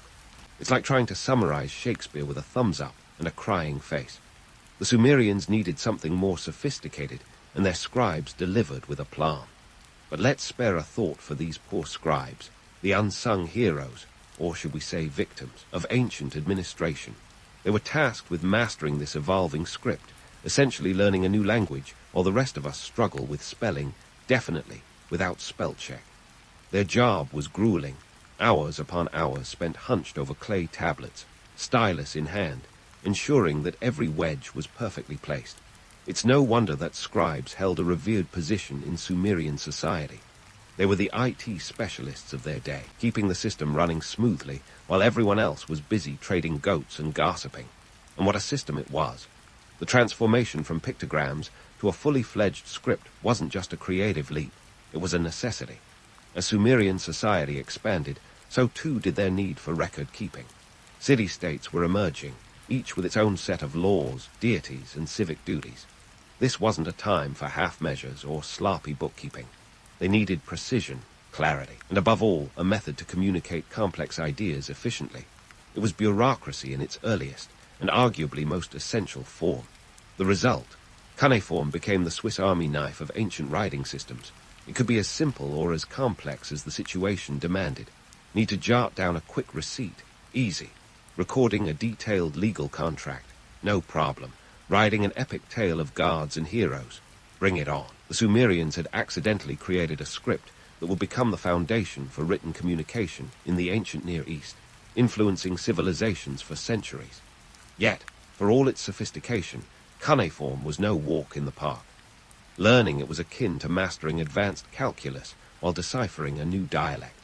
The scribes had to memorize hundreds of symbols, each representing different syllables, words, or ideas. It was the alphabet soup of its time, a complex code that only the initiated could understand. And just like today, education was a privilege. Only the elite could afford to train their sons. Daughters. Sumerian society wasn't quite that progressive in the art of writing. Scribe schools were the Ivy Leagues of the ancient world, churning out the next generation of clay tablet warriors. Despite the challenges, the Sumerians pressed on, their writing system evolving in tandem with the society it served. As abstract symbols replaced pictograms, the scope of what could be recorded expanded exponentially. Economics, literature, law, and even mathematics found a home on these clay canvases. It's a testament to human ingenuity, from simple drawings to an intricate script, all because they needed to keep better tabs on their assets. So, what drove this shift from pictograms to abstraction? It wasn't art for art's sake. It was necessity. The Sumerians were grappling with the complexities of running a civilization, trade agreements, legal disputes, religious ceremonies, and political alliances, and they needed a script that could keep pace with their ambitions. This evolution of writing was as inevitable as taxes or the Monday morning blues. In the grand scheme of things, the shift from pictograms to abstract symbols was less about aesthetics and more about functionality. It was the logical next step in a society that was always looking to the future, even if that future included a few more headaches for the scribes. They were the unsung heroes, the ones who turned mundane records into the building blocks of history. It's a reminder that progress often comes not from grand gestures, but from the tireless work of those tasked with keeping the wheels turning. As we leave this chapter of Sumerian writing, we can't help but marvel at their ingenuity. They had unwittingly set the stage for the written word as we know it, creating a system that, while far from perfect, was robust enough to endure and evolve. And evolve it did. But that's a story for another day, as we continue to unravel the tangled web of history, one clay tablet at a time. And so, like a runaway chariot on a cobbled street, the story of cuneiform's evolution hurdles us into its next chapter, the great Mesopotamian spread. By around 2500 BCE, cuneiform wasn't just a Sumerian quirk. It had transcended its humble beginnings, becoming the ancient equivalent of an interoffice memo, only with a bit more gravitas and a lot more clay.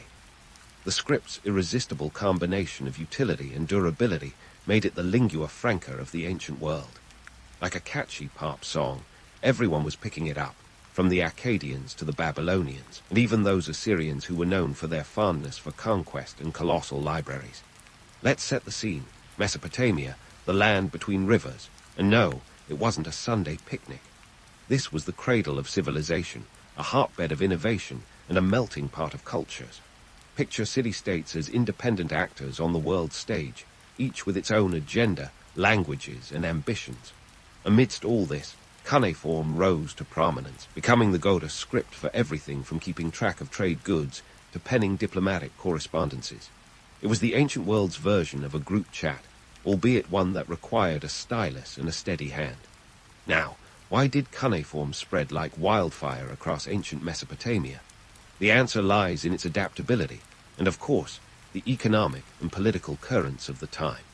Mesopotamia was bustling with trade routes that linked it with distant lands. Caravans laden with goods like lapis lazuli from Afghanistan and cedar wood from Lebanon crisscrossed the region. And where there's trade, there's a need for record-keeping, contracts and treaties. Enter cuneiform, stage left. Economics wasn't the only factor, though. The political landscape of Mesopotamia was more turbulent than a soap opera. City-states like Uruk, Ur, and Lagash were locked in an endless game of thrones, each vying for dominance, as alliances formed and broke faster than you can say Sumerian bureaucracy. Cuneiform became the script of diplomacy. It was the official language of treaties, ceasefires, and declarations of war. And just like that, cuneiform was firmly entrenched as the script of power and politics. But let's not get too carried away with the romance of it all. While cuneiform was indeed the script of the elite, it wasn't exactly the easiest language to learn. It took years of study to master, and even then, mistakes were about as common as sand in the desert. Misinterpretations and misunderstandings were par for the course, leading to some legendary blunders. Imagine a scribe accidentally recording a shipment of 50 goats instead of 500, or worse, misplacing a decimal point in a royal ransom demand. Oops. Yet, despite its complexities, cuneiform's spread was relentless. By the time the Akkadian Empire rolled around under the impressive leadership of Sargon the Great, cuneiform had evolved into a script that could handle the Akkadian language just as deftly as it had handled Sumerian.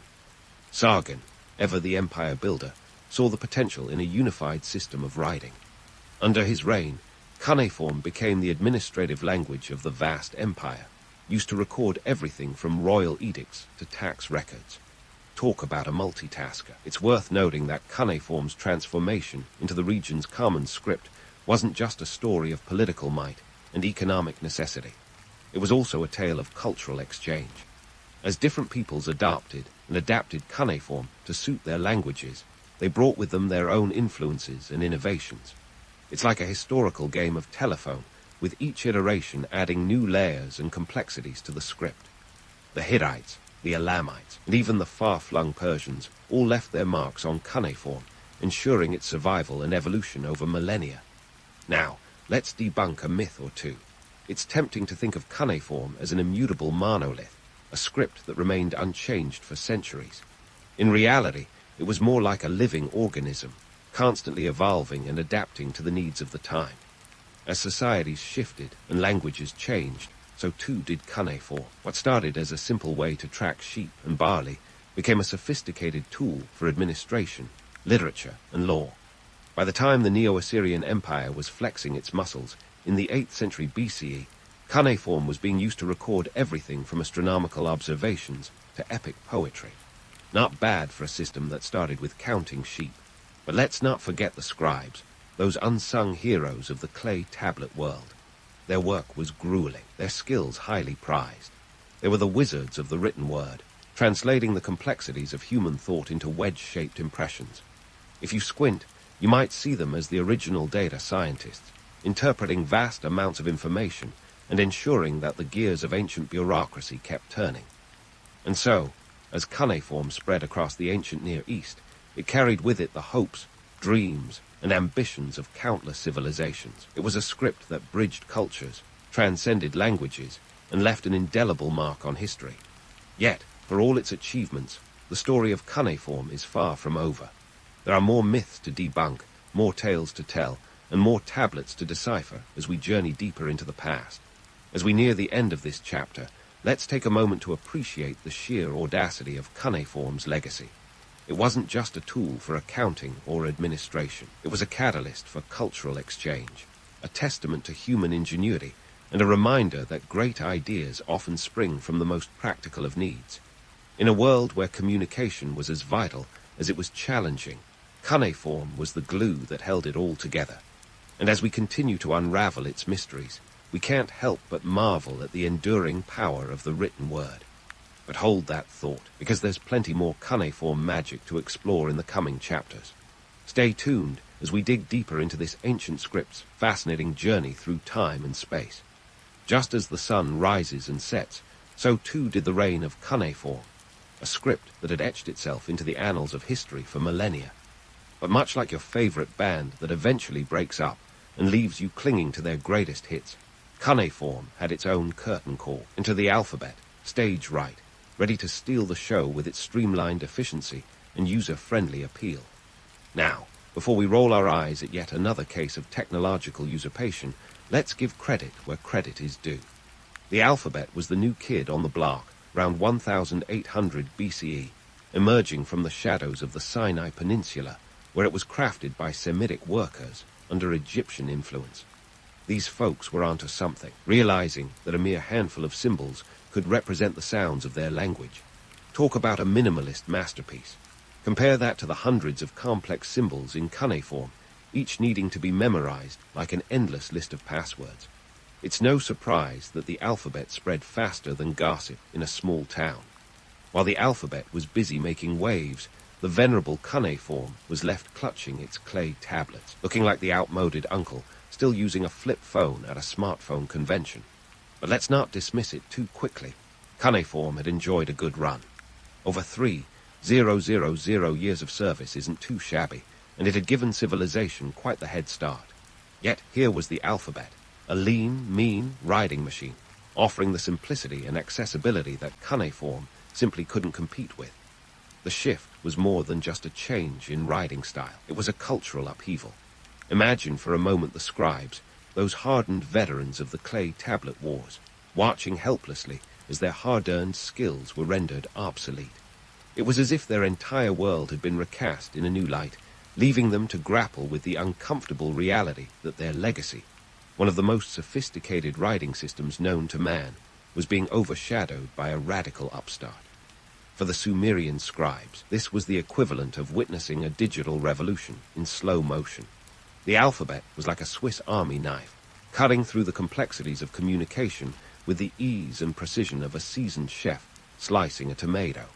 Gone were the days of painstakingly scratching out complex symbols. Instead, a few simple letters could do the trick. The irony here is as heavy as a clay tablet.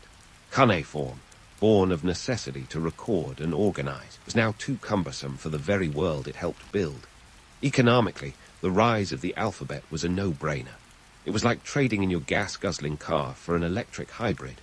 Suddenly, literacy was no longer the exclusive domain of the elite. The alphabet democratized writing, opening the written word to merchants, artisans, and anyone else with a message to send, or goods to sell.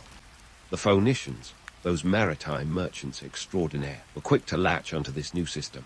They spread their alphabet across the Mediterranean like it was a Black Friday sale, ensuring that even the most distant ports were fluent in their linguistic shorthand. Yet, as with any grand transition, there were casualties. The rich tapestry of cuneiform, with its history and complexity, was slowly unraveled.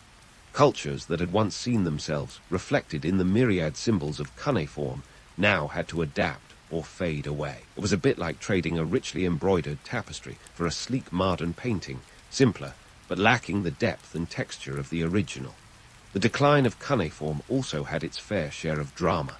With the rise of the alphabet, the old Sumerian ways were forced to confront their mortality. The scribes, those gatekeepers of knowledge, found their skills less in demand. It was the ultimate irony.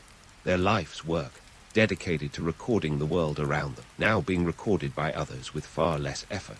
The cultural ramifications were profound. The decline of cuneiform marked the end of an era, the closing of a chapter that had defined ancient Mesopotamian civilization. But let's not get too misty-eyed. History is nothing if not a tale of relentless progress, and while cuneiform may have been consigned to the annals of history, it left an indelible mark. It laid the groundwork for the organized societies that followed, serving as a bridge from the ancient past to the vibrant cultures that would flourish in the alphabet's wake. The Sumerians had, unwittingly, paved the way for the Phoenicians, Greeks, and Romans to build their empires on the solid foundation of written communication. So, as we leave cuneiform in the rearview mirror, let's spare a thought for its contributions. It may not have been as sleek or efficient as the alphabet, but it was a pioneer, a trailblazer that charted the course for the future of writing. The decline of cuneiform wasn't just the end of a script. It was the beginning of a new chapter in the story of human communication, one where the alphabet would take center stage. Yet, this is not where our journey ends. Stay with us as we continue to untangle the threads of history, unraveling the intricate tapestry of the written word. And so, whether we're gazing nostalgically at cuneiform's legacy, or speed-reading through the alphabet's meteoric rise, we're reminded that history is a relentless churn of innovation, as predictable as it is surprising. But what, you might ask, did the Sumerians truly leave behind with their wedge-shaped musings? Was it just a bunch of dusty clay tablets buried under desert sands? Or was there more to this ancient script than meets the eye? Let's take a closer look, because the legacy of Sumerian writing is as layered and complex as a millfuel pastry. First off, the nuts and bolts. Cuneiform was the cornerstone of record-keeping, the Swiss army knife of administration. It's easy to romanticize it as the first great leap into literacy, but in truth, it was more about the brass tacks of bureaucracy.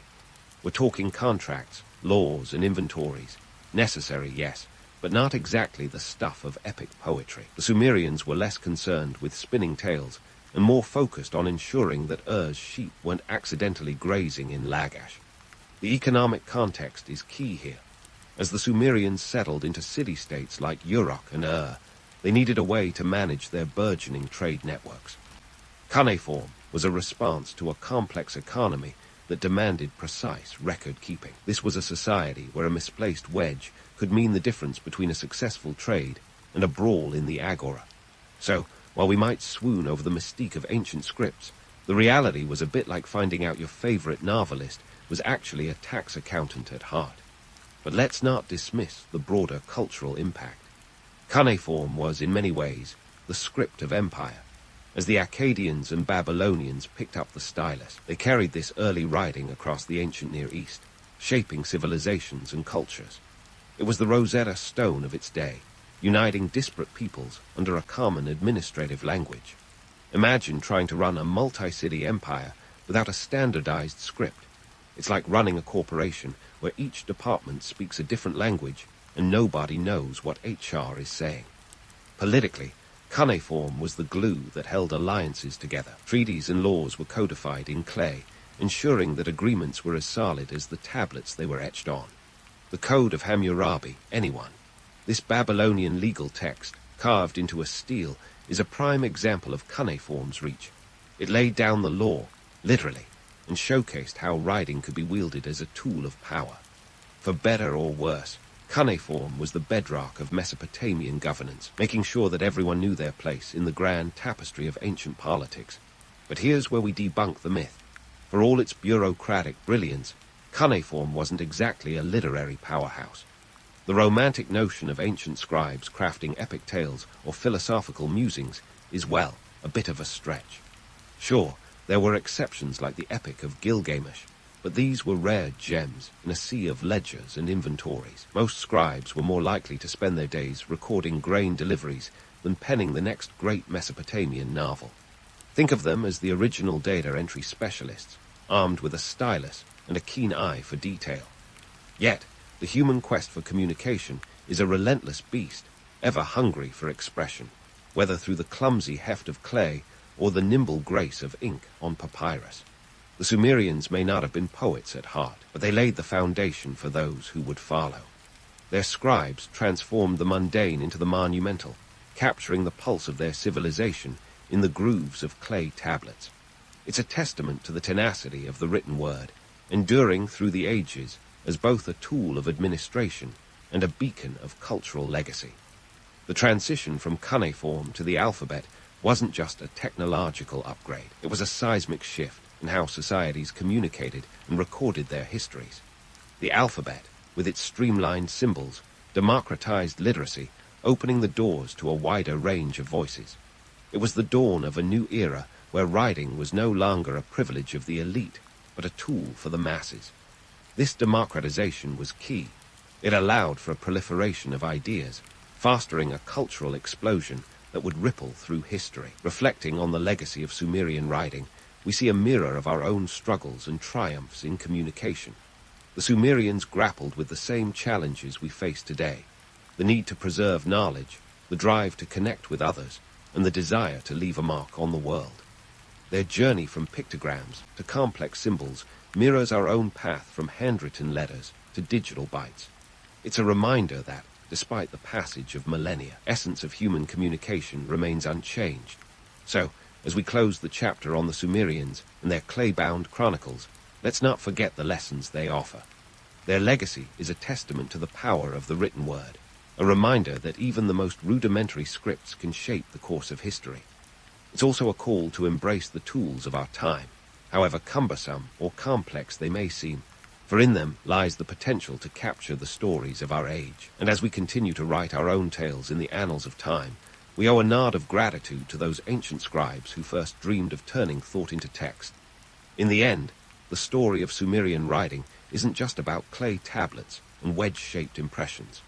It's about the timeless human quest to communicate, to record, to remember. It's a journey that began in the fertile plains of Mesopotamia and continues to this day, reminding us that the written word, in all its forms, is a legacy worth preserving. As we turn the page on this chapter of history, let's carry forward the spirit of innovation and communication that the Sumerians embodied, ensuring that our own stories are told for generations to come. Your eyes flicker open to the dim light of dawn, creeping through a small, dusty window. Welcome to a Renaissance sculptor's workshop. The morning chill wraps around you like a poorly made toga, and the first thing you notice is that the air is thick with the earthy smell of wet clay, mingling with a hint of sweat and something that might be breakfast if you're lucky. No, this isn't a cozy artist studio filled with the gentle strumming of a lute. This is a place of grit, grind, and the relentless pursuit of survival. You're about to see why your romantic notions of artistic freedom might just be a Michelangelo-sized myth. The workshop is a cacophony of sounds that jar you awake more effectively than any modern alarm clock. Hammers clanging against chisels, the scrape of metal on stone, and the occasional curse in Italian that needs no translation. Welcome to the reality check, where art isn't just a passion, it's a business, and business is ruthless. It's the 15th century in Italy, a time when sculptors are less the dreamy artists of today's imagination, and more like small business owners juggling the economics of marble blocks, tools, and the high-stakes game of patronage. Let's talk marble, the white gold of the Renaissance. A single block could cost hundreds of florins, a small fortune that could otherwise buy a decent house or fund a local militia for a month. Michelangelo himself, that rock star of the Renaissance, famously had a block of Carrara marble hauled over 100 miles to Florence for his David. That's like shipping a grand piano across the country today, only without the luxury of modern logistics. Every chip and chisel into that marble is a gamble, a calculated risk where one slip could mean financial ruin. And speaking of risks, the competition for patrons is as fierce as a Medici family feud. In a world where art is commissioned by the wealthy elite, think dukes, popes, and the occasional banker, catching the eye of a patron is akin to striking gold.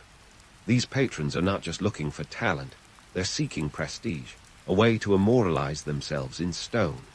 Ever wonder why so many sculptures of the era feature impressively sculpted torsos and idealized figures? It's because nobody wants to pay for a statue that looks like their Uncle Giuseppe after too many bowls of pasta. You're thrust into this world where the workshop is both a creative hive and a pressure cooker. The sculptors are more like artisans of survival, balancing the demands of their patrons with their own artistic vision. It's a dance of diplomacy, where pleasing the patron sometimes means sacrificing personal expression. Imagine working on a masterpiece only to have a wealthy merchant lean over your shoulder and request a few changes to make his nose look more Roman. The customer might not always be right, but they certainly hold the purse strings. For every hour spent on the artistry, there are countless more spent on the gritty details of running the workshop, managing apprentices, sourcing materials, and ensuring the final piece is completed on time and to the client's satisfaction. It's not just about being a skilled sculptor. It's about being a shrewd businessman, a manager, and sometimes a negotiator.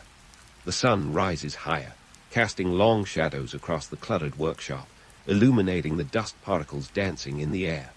Each particle is a reminder of the labor-intensive process that is sculpture, one that involves not just creativity, but also a deep understanding of geometry, physics, and human anatomy. These are the unromantic truths behind the beautiful facades of Renaissance art. As you navigate the workshop, you sense the weight of history on your shoulders, both literally and figuratively. The tools are heavy, the work is back-breaking, and the pressure is immense. But there's also a sense of purpose, a connection to something larger than yourself. You're part of a tradition that stretches back to the ancient Greeks and Romans, a lineage of artists who have shaped the way we perceive beauty and form. By late morning, you're starting to understand that the Renaissance wasn't just an age of enlightenment. It was also an era of stark realities and economic pressures. The myth of the carefree artist is just that, a myth. In truth, these sculptors are the entrepreneurs of their time, navigating the complex world of finance, politics, and art. They're visionaries, yes, but also pragmatists who know that the margin between success and failure is as thin as a chisel's edge. So, as you take a moment to catch your breath amidst the whirlwind of activity, you realize that surviving a day in a Renaissance sculptor's workshop isn't just about skill with a chisel. It's about endurance, adaptability, and a bit of luck. And as the echoes of hammers and the scent of marble dust fill the air, you understand why this workshop, with all its chaos and creativity, is a testament to the tenacity of the human spirit. And so, as the echoes of hammers and the scent of marble dust fill the air, you realize that this workshop, with all its chaos and creativity, is a testament to the tenacity of the human spirit. But let's not kid ourselves. This is less about romantic notions and more about the hard, relentless grind that makes a modern office job look like a spa retreat. First things first, the process of sculpting isn't some magical transformation where a block of marble suddenly morphs into a masterpiece overnight. Oh no, it's more like a marathon coupled with a weightlifting competition. You start with a sketch or modello, often a clay or wax model that's about as detailed as a Renaissance Tinder profile. The real magic, or should I say, the real sweat, happens when you take that model and scale it up, using a technique known as pointing. This involves marking critical points on your model and transferring them to the marble block, a bit like plotting out a treasure map, except the treasure is a lot harder to dig out. Enter the tooth chisel, your new best friend, or worst enemy, depending on your perspective. This tool is a metal rod with a row of teeth at the end, used to rough out the basic shape of the sculpture. It's the Renaissance equivalent of a chainsaw, only without the risk of amputation. Yet wielding it for hours on end is a workout that'd make a CrossFit enthusiast weep. And that's just the beginning. Once the rough shape is carved, sculptors switch to finer chisels and rasps, smoothing out the details with painstaking precision. Each pass of the rasp is a reminder of the time and patience this craft demands. It's a bit like sanding a piece of furniture, only the furniture weighs several tons, and the stakes are much higher. Let's talk numbers, because the devil is in the details, and so is the reality of sculpting. A single sculpture could take years to complete. Michelangelo's David, that took over 2 years, working in secrecy, battling not just the marble, but also the politics of Florence. And he was a prodigy. For your average sculptor, it could take a decade from commission to completion. Imagine spending 10 years of your life chipping away at the same block of marble, all while hoping your patron doesn't die, lose interest, or worse, decide they want something else entirely. Now, if you think this is a one-person show, think again. The myth of the lone genius, chiseling away in solitude, is about as accurate as believing Da Vinci invented the helicopter. Renaissance workshops were bustling hubs of collaboration, more like a startup than a solitary endeavor. There were masters, journeymen, apprentices, and laborers, each playing a crucial role in the production line that was Renaissance art. The master sculptor, like a CEO, would oversee the project, make critical decisions, and handle the business end of things. But much of the grunt work, the roughing out, and the initial carving was done by apprentices and assistants. Think of them as the interns of the Renaissance, only instead of fetching coffee, they were fetching blocks of marble and maybe losing a finger or two in the process. This collaborative effort was not just a practical necessity, but also an economic one. The cost of materials alone was astronomical. Marble wasn't just picked up at the local quarry like a loaf of bread. It was extracted, transported, and then carved at great expense.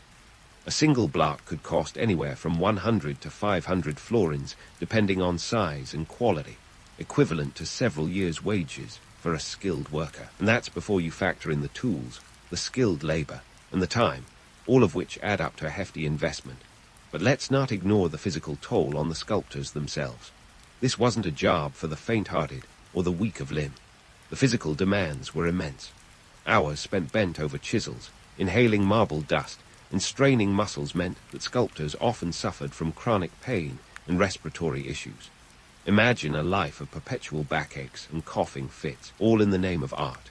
Michelangelo, for instance, famously lamented about the toll his work took on his body, once writing that he had grown a goiter from this drudgery. Yet amidst the dust and the exhaustion, there's undeniable allure. The appeal of creating something eternal, of leaving a lasting legacy, is a powerful motivator. After all, in a world where death and decay were constant companions, the idea of creating something that might outlast your mortal existence was intoxicating. And so, despite the hardships, the Renaissance sculptors toiled on, driven by a mix of passion, necessity, and maybe a touch of vanity. So there you have it, a glimpse into the arduous world of Renaissance sculpture, where art meets industry and genius is a team sport.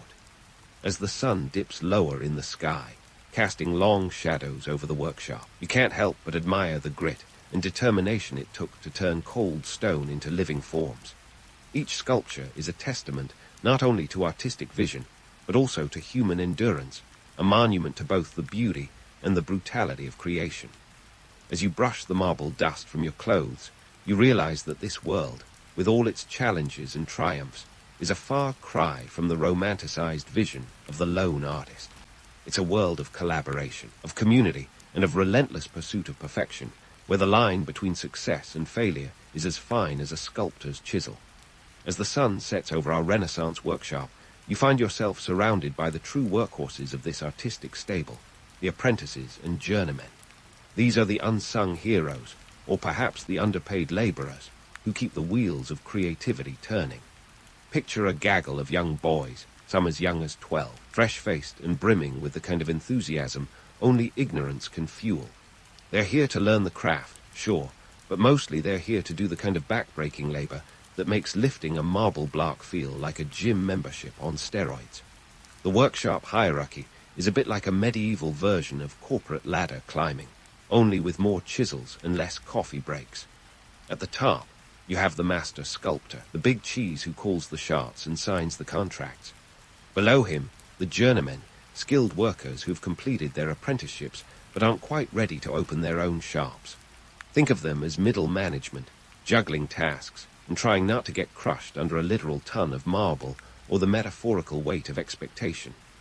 Then there are the apprentices, the bottom rung of the ladder, where the view is mostly of other people's feet. Forget about the romance of the term, apprentice. These kids are the medieval equivalent of unpaid interns, only instead of fetching lattes, they're fetching heavy slabs of stone and mastering the fine art of sweeping marble dust without coughing up a lung. They work long hours, think dawn to dusk, and earn little more than the privilege of saying they survived another day. Payment. Well, let's just say that exposure was a currency long before Instagram made it cool. The average wage for an apprentice could be as little as a few florins a month, barely enough to cover a decent pair of shoes, let alone a meal. So why did these young lads sign up for such grueling toil? It wasn't just about learning to sculpt. An apprenticeship was a ticket out of the grinding poverty that was as common as spaghetti in Italy. It was a chance to acquire a skill, to maybe one day become a journeyman or even a master. It was, quite literally, a lifeline, albeit one that came with its own set of chains. Of course, this wasn't an egalitarian paradise, where talent was the only ticket to the top. Ah, the myth of meritocracy, that seductive siren song that still lures many today. In reality, connections often mattered more than raw talent. A father's reputation, a wealthy uncle's favor, or the right word in the right ear could propel an aspiring artist faster than any amount of chiseling ever would. The art world of the Renaissance was less about talent and more about who you knew or who you could impress. It's a bit like trying to break into Hollywood today, where knowing the right producer can mean the difference between obscurity and an Oscar. Speaking of connections, let's talk about the patrons, those patrons of the arts who could make or break a sculptor's career with a single commission.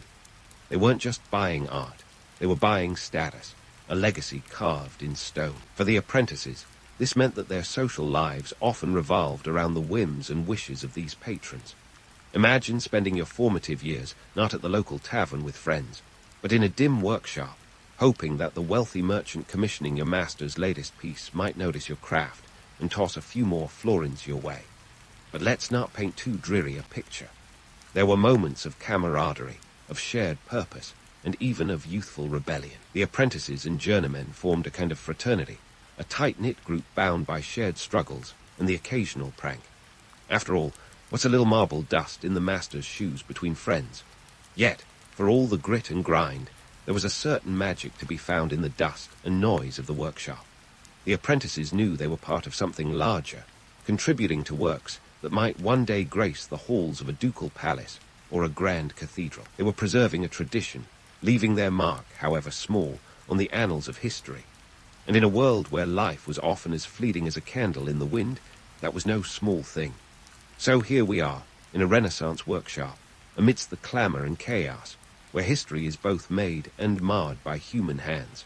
The apprentices and journeymen, though often overshadowed by the master sculptors, are the lifeblood of this artistic ecosystem. They remind us that behind every great masterpiece is a team of unsung heroes who chipped away at stone and societal norms alike. As you absorb the dynamics of this world, where talent, toil, and a touch of nepotism converge, you understand that the Renaissance was as much about human resilience as it was about artistic genius. And so, the day draws to a close, the workbench is cleared, and the last echoes of chisels fade into the night.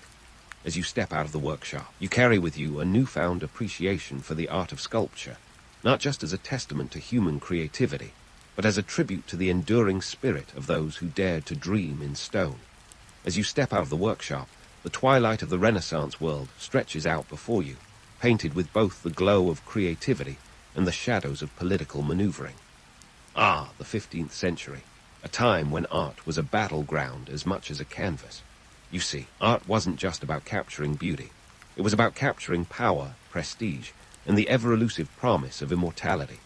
So, let's dive into the political and social maze that sculptors had to navigate, where a chisel was as much a tool for survival as it was for creation. First, meet the patrons, those illustrious figures who could elevate an artist from obscurity to fame faster than you could say, Florentine Florin. They ranged from wealthy merchants to powerful church officials, all looking to cement their status through the permanence of stone. In the same way influencers today chase likes and follows, these patrons sought to immortalize their legacy in marble and bronze. The Medici family, those iconic Florentine power players, were among the most notable patrons, using art as a strategic weapon to assert their dominance in the ever-shifting political landscape. Cosimo de' Medici wasn't just commissioning sculptures for his mantelpiece. He was crafting a narrative of power that would echo through the ages. And let's not forget the church, the Renaissance equivalent of a multinational corporation with a direct line to the divine. The Catholic Church wielded influence like a Renaissance sculptor, wielded a hammer commissioning works that were as much about indoctrination as inspiration. Remember, we're talking about a time when literacy rates were low, and the visual language of art was a powerful tool for communication. Churches became galleries of grandeur, adorned with sculptures that preached sermons of faith and power without uttering a single word. The Sistine Chapel wasn't just a ceiling, it was a megaphone for papal authority.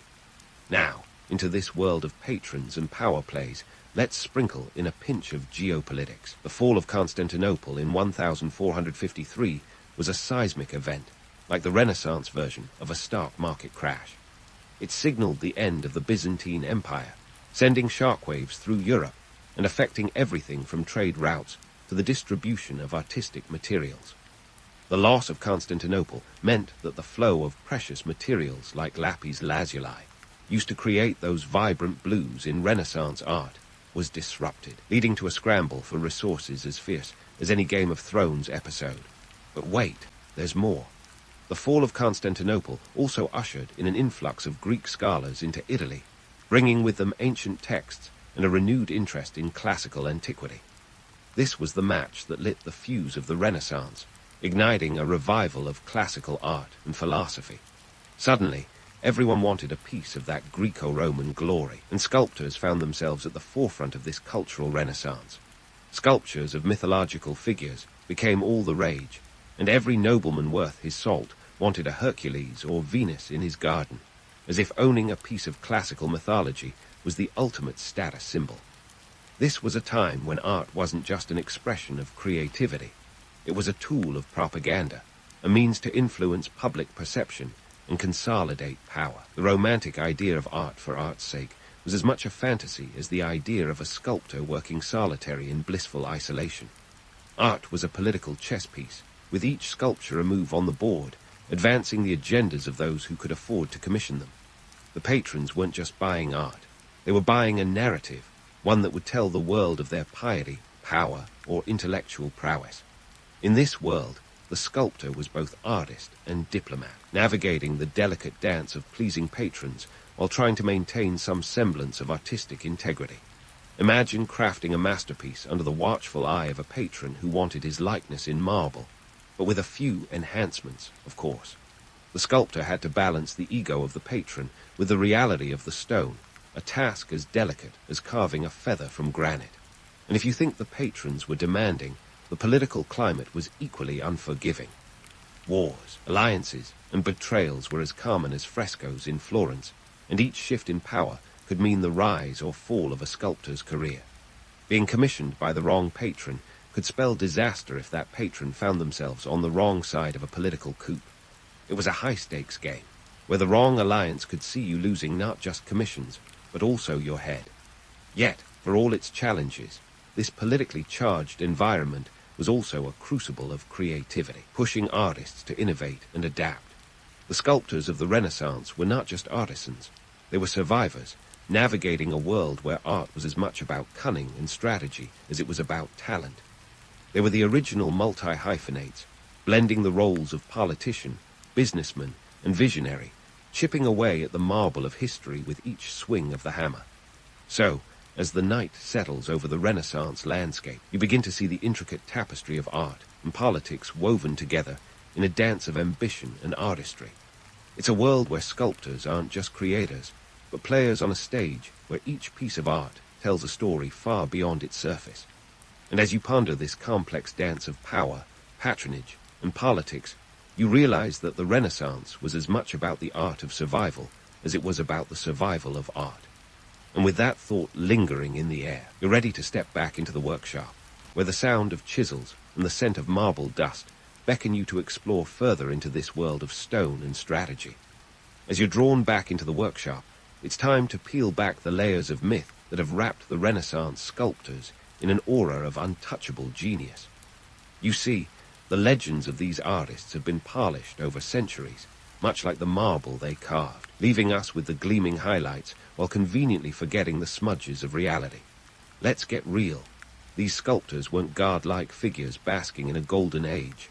They were craftsmen, hustlers, and sometimes just folks trying to keep the lights on. Take Michelangelo, for example, the name that echoes through the halls of art history like a rock star on a comeback tour. Sure, he gave us David, the Pieta, and the Sistine Chapel ceiling, but the road to that acclaim was paved with more than just inspiration. It was a slog through financial pressures, artistic rivalry, and yes, a fair dose of self-doubt. Michelangelo didn't just wake up one day and decide to chisel out the Renaissance's greatest hits. He was locked in a perpetual struggle to secure commissions in a market where the competition was as fierce as a Florentine street brawl. The reality was that even a titan like Michelangelo had to sweat the small stuff, from negotiating contracts with patrons to sourcing the right marble. Because let's face it, a crack in the marble is a crack in the paycheck. Fast forward a few centuries, and the myths of the Renaissance have taken on a life of their own, thanks in no small part to the romantics of the 19th century. These folks were the original spin doctors, transforming the Renaissance into an era of unblemished beauty and high-minded pursuit. They swooned over the notion of the lone genius sculptor, chiseling away in picturesque solitude, forgetting, or perhaps choosing to ignore, that these artists were as much about survival as they were about sculpting.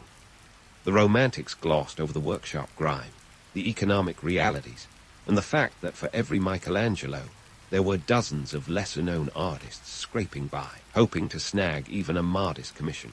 But why do these myths persist? Well, we humans are suckers for a good story, especially one that pits creative triumph against the odds.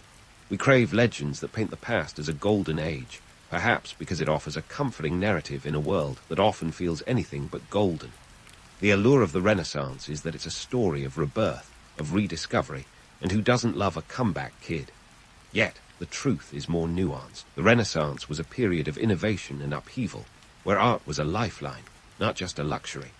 It was a time when sculptors navigated a world fraught with political intrigue, financial instability, and the constant threat of war, a bit like trying to sculpt a masterpiece while dodging cannonballs. And then there's the art itself, the silent witness to the era's duality of brilliance and brutality. Those marble statues, with their flawless forms and idealized beauty, tell a story of aspiration and endurance. They're the Renaissance's Instagram filter, capturing the best angles while the chaos of real life raged on just out of frame. It's easy to lose ourselves in the elegance of a Botticelli or the grandeur of a Raphael, and forget that behind every masterpiece is the sweat, toil, and sometimes heartbreak of the artists who brought them to life. These sculptors were not just conjuring beauty from stone. They were carving out a living in a world where art was a commodity as much as it was a calling. Yet, amidst all the grit, there was undeniable genius. The Renaissance sculptors pushed the boundaries of what was possible, turning cold stone into expressions of the human condition that still resonate today. They mastered techniques that required not just artistic flair, but also an understanding of engineering, mathematics, and anatomy. Imagine the precision needed to balance a sculpture like David, standing over 14 feet tall without it toppling over in a stiff breeze. This wasn't just art. It was a feat of technical wizardry that would have today's structural engineers nodding in admiration. So, As you reflect on your exhausting day in the workshop, you begin to appreciate the Renaissance sculptors not as distant icons, but as real people grappling with the same uncertainties and ambitions that we face today. They were creators and craftsmen, visionaries and pragmatists, navigating a world as unpredictable as a Florentine thunderstorm. Their legacy isn't just the art they left behind, but the human stories etched into every curve and contour of their creations. As the day winds down and the workshop falls silent, you're left with a deeper appreciation for the art and the artists who defined an era. The Renaissance wasn't just a time of artistic awakening. It was a testament to the resilience of the human spirit, a reminder that even in the face of adversity, creativity can carve a path forward. In a world where the line between legend and reality is as fine as a sculptor's chisel, the true legacy of the Renaissance lies not just in its art, but in its enduring ability to inspire and provoke. So, as you dust off the remnants of marble and leave the workshop behind, you carry with you the echoes of a world where art was more than just a pursuit. It was a way of life. In the sun-drenched lands of southern India during the 9th century, the air was thick with the smell of jasmine, spicy curries, and the unmistakable scent of ambition. Enter the Chola dynasty, a family of rulers who decided they were not just going to sit around and admire the palm trees. No, these guys had plans. Plans that involved expanding their territory, increasing their wealth, and perhaps even making a name for themselves in the annals of history. Spoiler alert, they succeeded. Let's start with the scene in southern India, a region that wasn't exactly the Wild West, but had its own share of drama. Picture a land crisscrossed by rivers like the Kaveri, which wasn't just a pretty waterway but a lifeline, making the surrounding lands as fertile as your grandma's garden. The place was bustling with trade, thanks to coastal access that let merchants sail off to faraway lands like China and the Middle East. It was a hotbed of economic activity, with bustling markets where you could haggle over a silk sari as skillfully as you'd negotiate a used car price today. But let's not get ahead of ourselves. Before the Cholas could claim their place at the top of the food chain, they had to deal with a little thing called bureaucracy. Yes, even in ancient times, red tape was a thing. Think modern-day DMV, but with more elephants and fewer forms. The Cholas were initially a minor dynasty, more like the indie band of South Indian politics, overshadowed by the Pallavas, who were the rock stars of the time.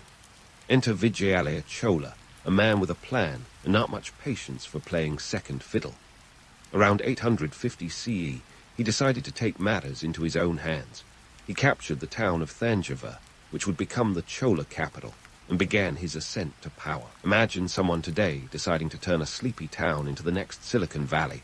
Ambitious, maybe a bit crazy, but ultimately transformative. Vijayalaya wasn't exactly handed the keys to the kingdom. He had to work for it, leveraging alliances, and occasionally, a little warfare. The South during this period was a patchwork of small kingdoms and territories, each with its own ruler, and each ruler with a list of grievances longer than a CVS receipt. Vijayalaya's rise wasn't just about grabbing land. It was about navigating this intricate political landscape. He was like a chess master, always 3 steps ahead, and his opponents were often left wondering how they ended up in checkmate. Economically, the region was thriving, but it wasn't all silk and spices. Revenue came from agriculture, trade, and taxes, the latter being as unpopular then as they are now. The Cholas knew that to fund their ambitions, they needed a well-oiled administrative machine. They set up a system of governance that was surprisingly sophisticated, with local assemblies called sabhas for villages and nadu for larger areas. These were essentially early forms of democracy, where members gathered to discuss, argue, and possibly throw shade at each other over governance issues. Now, let's debunk a little myth about the Cholas being this monolithic empire from day one. In the beginning, they were more like the scrappy underdog with a really good Kickstarter campaign. Vijayalaya's descendants, especially Raja Chola I, were the ones who turned this mini-kingdom into a mighty empire. But that's a story for another time. Socially, the Chola period was a time of great cultural development. Temples were more than just places of worship. They were economic hubs, social centers, and occasionally venues for the kind of gossip that could put any modern soap opera to shame. The architecture was grand, with intricate carvings that told stories of gods, kings, and sometimes the occasional scandal. The Chola dynasty was just getting started, but it was clear that they weren't content with being a footnote in history. They wanted to write the whole chapter. So as they set their sights on bigger and brighter things, the stage was set for a dynasty that would dominate the southern Indian landscape for the next few centuries. For now, they were the underdogs, but in the game of empires, it's not where you start, it's where you end up. And the Cholas were just getting warmed up. As the Cholas warmed up to their imperial ambitions, you could almost hear the historical soundtrack flaring up in the background. Enter Raja Chola I, a ruler with a name so grand it practically demanded a drumroll. He wasn't content with the modest success of his ancestors. He had his eyes set on a kingdom that stretched as far as his war elephants could stomp. Think of him as the Steve Jobs of ancient empire building, visionary, relentless, and a bit of a control freak. Raja ascended the throne in 985 CE, and let's just say he didn't exactly ease into leadership. Instead, he went full throttle, like a kid who just got the keys to a sports car. His expansion phase was less about gentle persuasion and more about, you're either with us or about to be run over by a herd of elephants. Under his command, the Cholas rapidly expanded their territory, stretching their dominion across the southern tip of India and beyond. By the time he was done, the Chola Empire resembled an ancient jigsaw puzzle, pieces snapped together through strategic conquests and political marriages. Now, let's talk military might. Raja wasn't just playing Risk on a map. He was building an army that could rival anything the Game of Thrones writers could cook up. The Chola military was a well-oiled machine comprising infantry, cavalry, and of course, those iconic elephants. And let's not forget the Navy. Oh, the Navy. If Raja had a LinkedIn profile, naval innovator would have been right up there with empire builder. He transformed his fleet into a formidable maritime force, cruising across the Bay of Bengal with the swagger of a pirate king. The Chola Navy was no ragtag group of seafarers. It was a power player in the Indian Ocean, a watery chessboard where every new conquest was a checkmate. Raja's naval expeditions reached the Maldives and Sri Lanka, the latter of which became a Chola province after a series of naval battles. This wasn't just about adding new lands to his portfolio. It was about controlling the lucrative sea trade routes. Picture a high-stakes poker game where the Cholas held all the aces. The Indian Ocean was the Silk Road of the seas, and Raja was its gatekeeper. But let's not sugarcoat the reality of these conquests. While the romanticized tales of Chola heroism speak of noble warriors and just rains of arrows, the truth is a bit messier. Warfare in medieval India was brutal, and Raja's campaigns were no exception. Cities were besieged, and resistance was often met with the kind of harsh measures that make modern war crimes seem tame. The reality was a far cry from the tales of gallant knights and chivalrous deeds. It was more about strategic brutality and cold, hard power. On the economic front, Raja was no slouch either. Conquests are expensive, and you don't fund a military juggernaut on good intentions alone. The Cholas were adept at squeezing every drop of wealth from their lands. They implemented a sophisticated taxation system, ensuring that the coffers remained full. The empire's economy was like a well-oiled machine, with agriculture as its backbone and trade as its lifeblood. The fertile plains of the Kaveri Delta were the empire's breadbasket, while its ports buzzed with merchants from as far as China and Arabia. Raja also knew that his imperial ambitions needed more than just force. They needed legitimacy. Temples became not just spiritual centers, but symbols of Chola authority. The Grand Brihadiswarar Temple in Thanjavur is an architectural marvel that stands as a testament to his reign. But don't let the grandeur fool you. These temples were also economic powerhouses, with lands and assets that contributed to the empire's wealth. They were less about piety and more about power, serving as both religious sanctuaries and financial institutions. The myths surrounding Raja paint him as a warrior king with a divine mandate, and while there's a kernel of truth in that narrative, it doesn't capture the full picture. He was a shrewd strategist and an astute politician, maneuvering through the complex landscape of South Indian politics with the finesse of a chess grandmaster. Alliances were forged and broken, rivalries were kindled and extinguished, and through it all, Rajaraja remained a step ahead of his adversaries. In the grand tapestry of history, Rajaraja Chola is remembered as a king who transformed a regional dynasty into a sprawling empire. But behind the legend lies the reality of a leader who understood the harsh truths of power. His reign was a balancing act of diplomacy and domination, of culture and conquest. The Chola Empire wasn't built overnight, nor was it the result of sheer luck. It was the product of calculated decisions, relentless ambition, and yes, the occasional stroke of genius. As Rajaraja's empire expanded, so did its complexities. Managing a kingdom that stretched from the southern tip of India to the shores of Southeast Asia was no small feat. It required a robust administrative system, one that could handle everything from tax collection to law enforcement. And while the romanticized vision of the Cholas often glosses over these details, the reality was a bureaucratic juggernaut that would make any modern government agency look like a lemonade stand. Yet, for all his achievements, Rajaraja's story is only part of the larger Chola narrative. The empire's zenith was still to come, as later rulers would build on his foundation, expanding even further and leaving an indelible mark on history. But for now, let's leave Rajaraja basking in the glow of his conquests, standing atop the world he meticulously crafted, as his empire's sails stretched across the horizon like the wings of a mighty bird. The Cholas were just getting started, and the best, or perhaps the most complex, was yet to come. As Rajaraja Chola stood atop his empire, the proverbial golden age of the Cholas was just peeking over the horizon, like the morning sun ready to cast its light on the land below. Enter Rajendra Chola the heir with an appetite for expansion that could rival his father's. If Rajaraja was the Steve Jobs of empire building, Rajendra was more like Elon Musk, pushing boundaries, imagining the impossible, and sometimes leaving people wondering if he was a visionary or just a little bit unhinged. Rajendra's reign, starting in 1014 CE, was marked by an explosion of cultural activity, like a historical fireworks display that had everyone craning their necks in awe. Southern India was not just a land of temples and trade.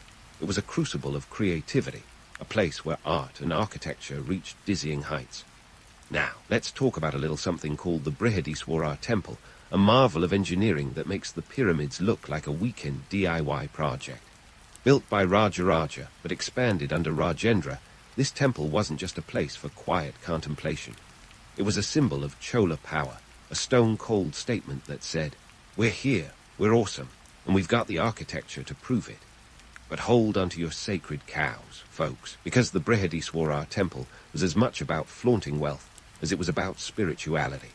Its colossal Vimana, or tower, soars over 200 feet high, a feat that would have made ancient architects shake their heads in disbelief.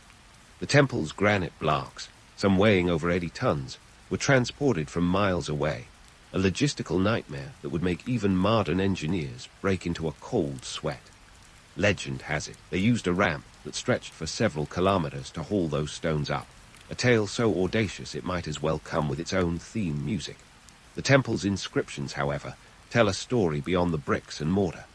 They were the ancient equivalent of a PR campaign, singing praises of the Chola kings like a royal Twitter feed carved in stone. Rajendra's scribes didn't just record history, they curated a narrative, highlighting victories and divine blessings while conveniently omitting the less savory details.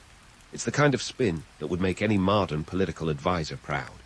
Inscriptions extolled Rajendra as a benevolent ruler, a patron of the arts, and a champion of religion.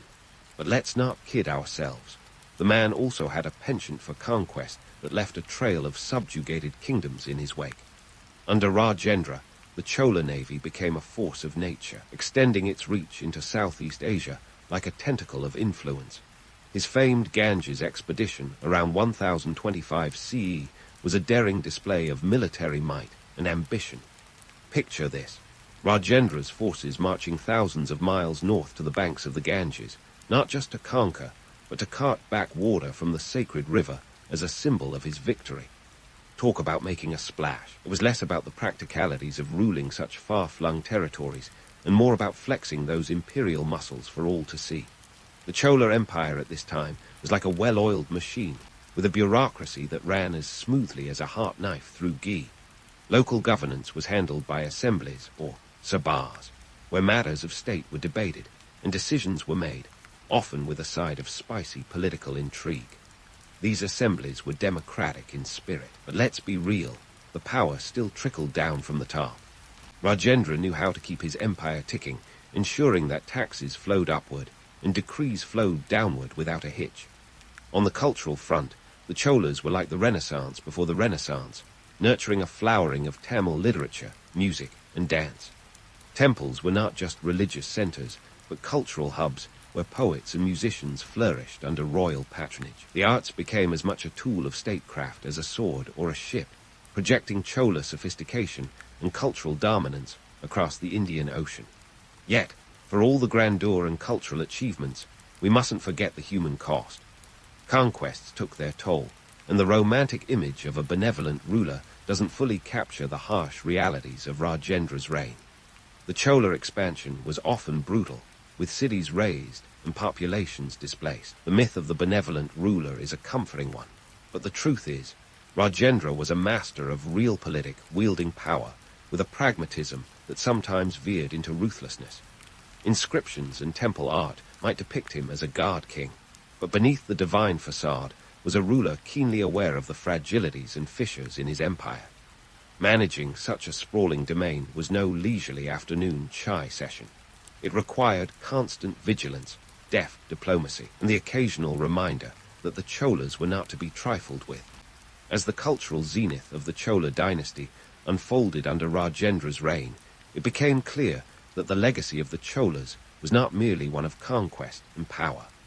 It was a story of cultural fusion, economic prowess, and architectural ambition that resonated far beyond the borders of southern India. And while the inscriptions might paint a rosy picture, it's worth remembering that history is often written by those with the chisel in hand.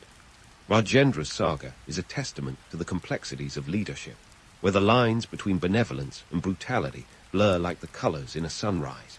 His reign was a high-wire act of vision and power, a balancing act that would set the stage for the Chola dynasty's enduring legacy.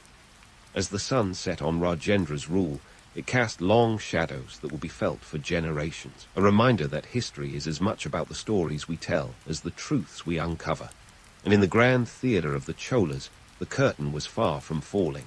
The best, or perhaps the most tumultuous, was yet to come. As Rajendra Cholai's reign reached its zenith, the empire he inherited and expanded was not just a canvas of triumphs, but a mosaic of challenges. Think of it as the ultimate juggling act, where the balls in the air included not just territorial conquests, but also the pesky realities of governance. Internally, the Chola dynasty was a hotbed of intrigue and ambition, where political marriages were less about romance and more about asset management. Alliances were brokered with a handshake and a dagger behind the back, while betrayals had all the subtlety of a reality TV plot twist. Let's dive into the tangled web of political marriages. These unions were the medieval equivalent of a corporate merger, with dowries that could rival a small country's GDP. The Cholas knew that marrying well was as crucial as fighting well. Rajendra himself was a master of this art, using matrimonial alliances to weave a web of influence across the subcontinent. His family ties extended into the neighboring Pandya and Chera dynasties, ensuring that his in-laws were either allies or at least too entangled to revolt. But let's not pretend these marriages were a walk down the aisle with violins playing. They were more like a chess game where the pieces had minds of their own. Betrayals were as common as monsoon rains. Family feuds erupted with the ferocity of a Bollywood drama, and the politics of succession were messier than a toddler with finger paint. Rajendra's own succession wasn't a straightforward crowning ceremony. It was a carefully orchestrated power play, where he had to outmaneuver ambitious cousins and disgruntled uncles. While the internal dynamics resembled a soap opera, the external threats loomed like ominous storm clouds. The Cholas might have been the big fish in southern India, but they weren't the only predators in the pond. The western Chalukyas were a persistent thorn in their side, and let's not forget the ever-ambitious Sri Lankan rulers who had a habit of asserting their independence at the most inconvenient times. Picture a neighborhood squabble, but with elephants and armies. The Cholas faced these challenges head-on, employing a blend of diplomacy, military might, and occasionally a well-timed bribe.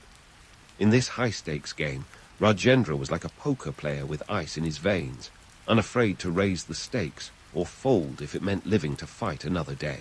But even the best players have their limits, and the Chola Empire was no exception. Managing such a sprawling domain required resources. Think gold, grain, and soldiers, all of which came with their own set of logistical nightmares. Now, let's talk economics. The Cholas had a taxation system that would make modern accountants salivate. They levied taxes on land, trade, and even artisans, ensuring that the empire's coffers were as full as their ambitions. But here's the kicker. Tax collection wasn't just about filling the treasury. It was about asserting control, reminding subjects that the Cholas were the undisputed landlords of the region. Yet, this system wasn't without its hiccups. Tax collectors were often as popular as a mosquito at a picnic, and evasion was an art form perfected by many.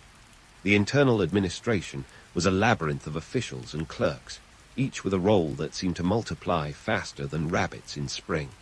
The Cholas had their own version of a bureaucratic hydra. Cut off one head, and two more would take its place. And while the system was efficient in theory, in practice it was as prone to corruption and inefficiency as any modern government.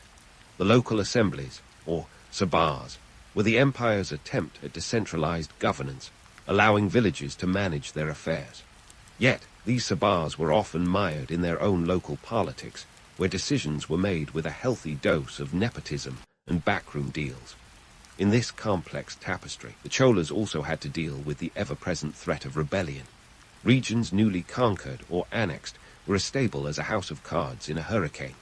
The Cholas' strategy was a mix of carrot and stick, offering local rulers autonomy while ensuring their loyalty with a military presence that was as subtle as a marching band. However, rebellions did occur, and when they did, they were quelled with an iron fist. The Cholas were not in the business of hand-holding. They were in the business of empire building, and sometimes that meant playing the villain in the story. The Chola Empire at its peak was a marvel of complexity, a testament to human ambition and folly.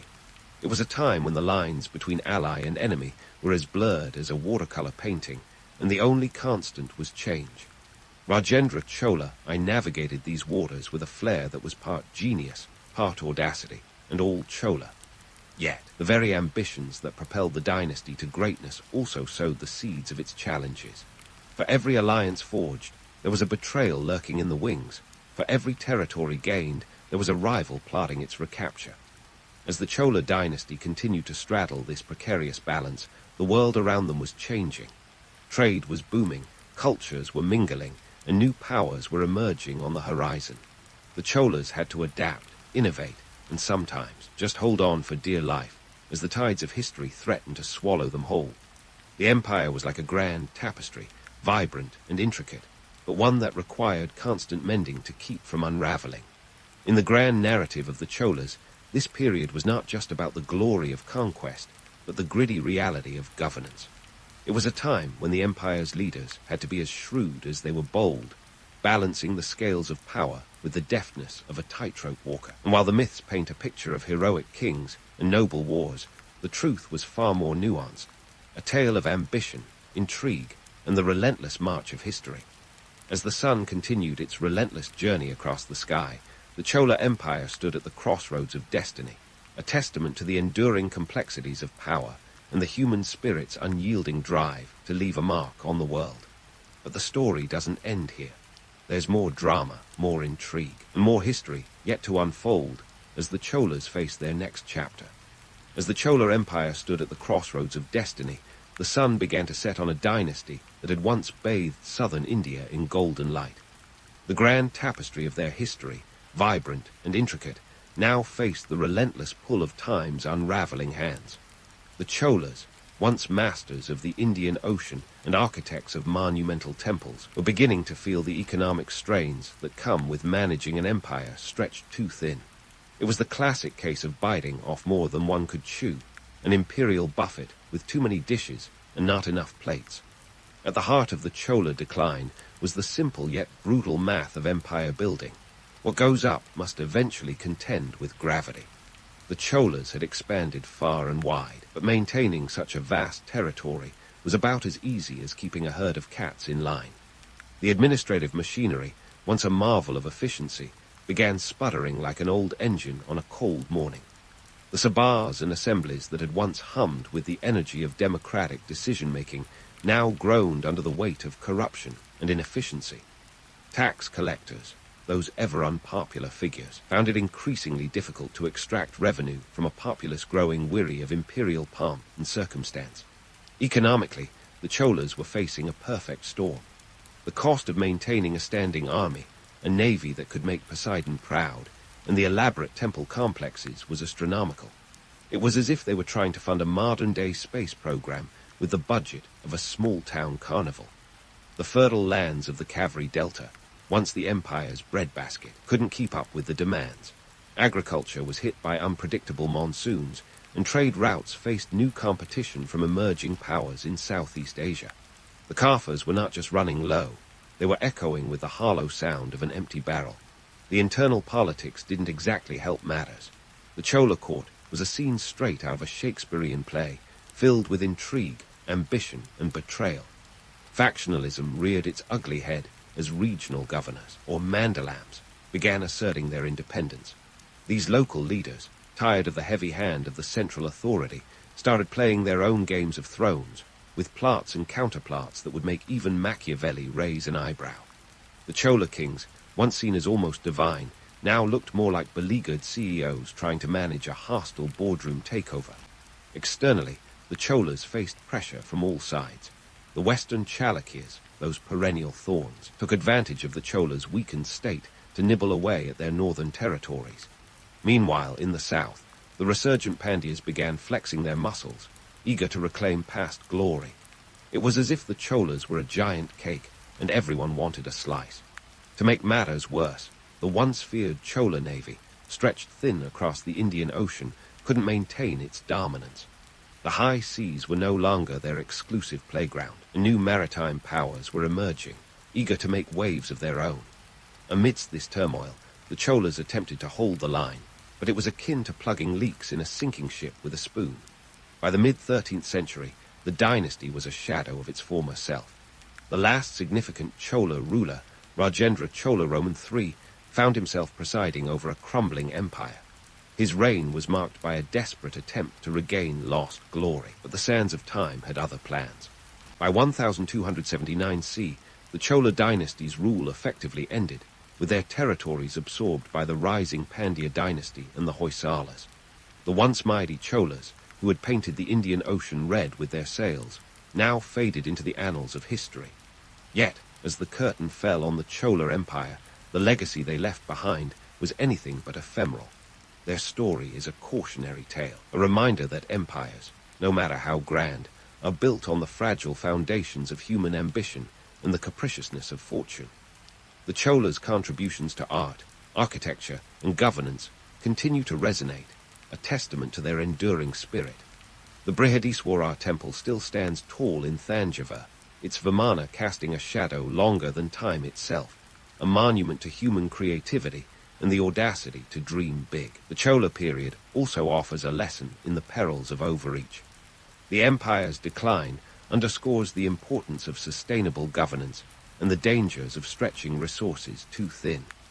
The Chola administrative system, once a model of efficiency, crumbled under its own weight, a reminder that even the most sophisticated machinery can falter without proper maintenance. Their economic struggles highlight the need for adaptability in the face of changing circumstances, a lesson that resonates with today's global economies, where the tides of trade can shift with the slightest breeze. In the end, the Chola Empire was both a beacon of cultural brilliance and a cautionary tale of imperial ambition.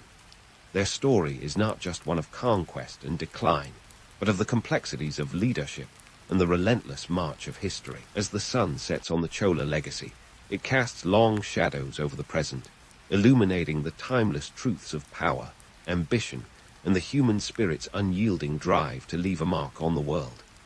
The Cholas may have been swept away by the currents of time, but their echoes linger, a reminder that history is not just about the past, but also a guide to the future.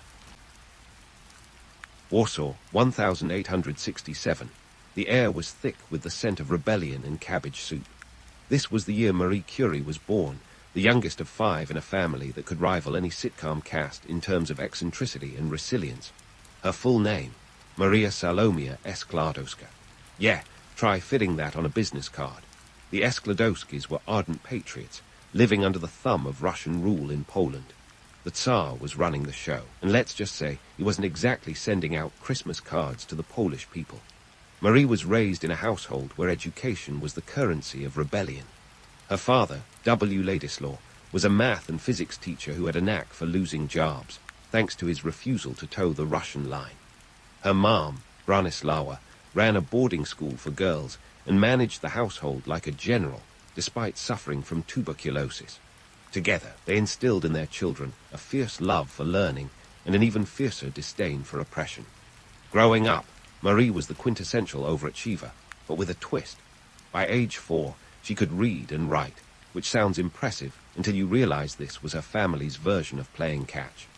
The socio-political climate was a relentless drill sergeant, shaping Marie into a young woman who saw education not just as a path to success, but as a weapon against tyranny. It was a time when you couldn't swing a cat in Warsaw without hitting some form of Russian censorship or repression. The Polish identity was suppressed, and education in the Polish language was forbidden in schools. But the Skłodowskis were nothing if not resourceful.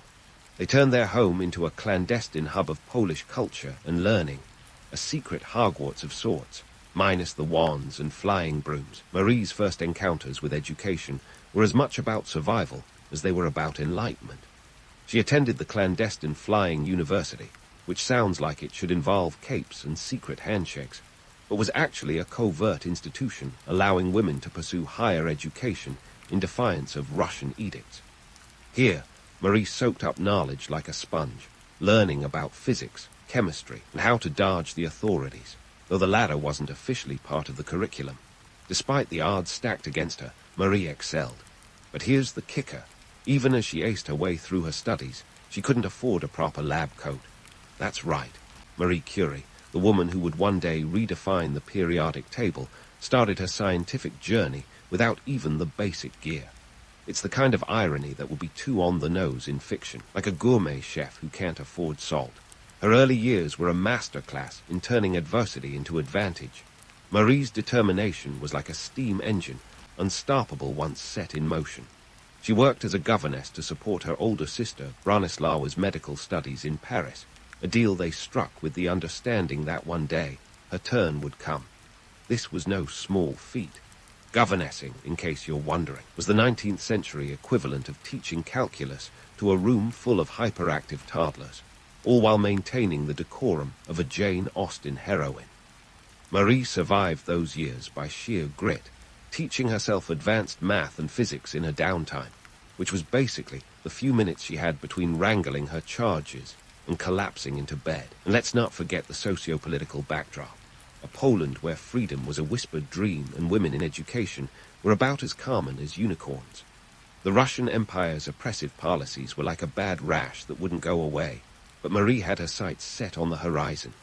In 1891, she finally made her way to Paris, the city of light, love, and really expensive coffee. She enrolled at the Sorbonne, where she would eventually meet Pierre Curie, her partner in science and crime. But that's jumping ahead. For now, picture her in a cramped apartment, subsisting on bread and tea, wrapped in every piece of clothing she owned to fend off the Parisian winter. It's tempting to romanticize this period as a noble struggle, but let's be real. It was more like an episode of Survivor, academic edition.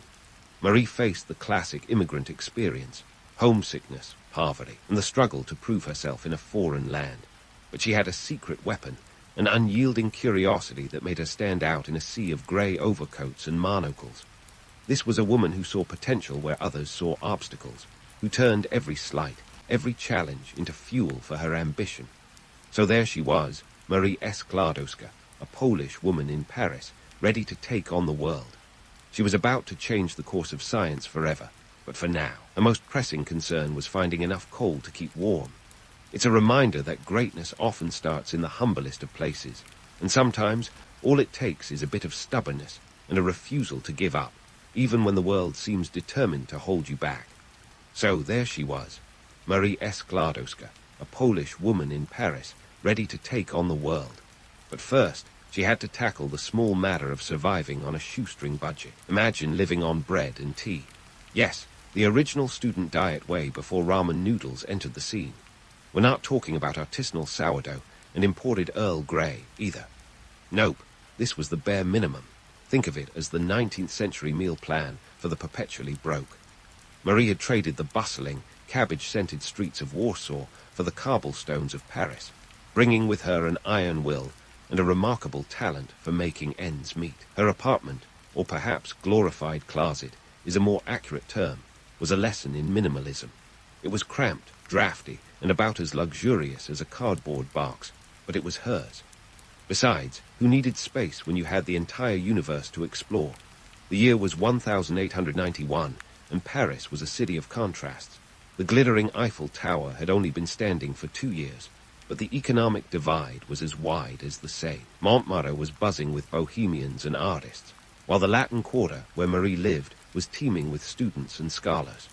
The Sorbonne was her playground, a place where she could dive into the sciences with the intensity of 1,000 suns, if only she could afford the books. You see, education in Paris came at a price, literally. Tuition at the Sorbonne was around 200 francs a year, which might sound like chump change today, but back then it was a king's ransom for someone living on air. Marie scrimped and saved every sou, prioritizing her studies over sustenance. Her financial ledger was a masterpiece of creative accounting, balancing scholarship funds with tutoring gigs and the occasional borrowed coin. The irony of her situation wasn't lost on her. Here she was, juggling thermodynamics and electromagnetism, yet struggling to keep her own life from falling apart. It's a tale as old as time, the brilliant mind plagued by earthly concerns. While she was deciphering the mysteries of the universe, her personal universe seemed perpetually on the brink of collapse. But if anyone could turn a crisis into an opportunity, it was Marie. By day, she attended lectures, soaking up knowledge like a sponge in a rainstorm. By night, she hit the books, often forgetting to eat or sleep. Her academic achievements were nothing short of legendary.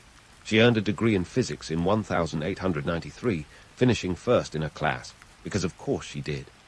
The following year, she bagged a degree in mathematics, coming in second, as if she needed another reason to be a trailblazer. Marie's life was a masterclass in multitasking. She balanced her studies with tutoring gigs, using her skills to teach the children of the Parisian elite. It was a clever way to earn some extra cash while honing her teaching techniques, a skill set that would serve her well in the years to come. And let's not forget the laundry list of languages she spoke: Polish, Russian, French, and later, English. She was basically a one-woman United Nations, minus the diplomatic immunity. Despite her financial woes, Marie found joy in the little things.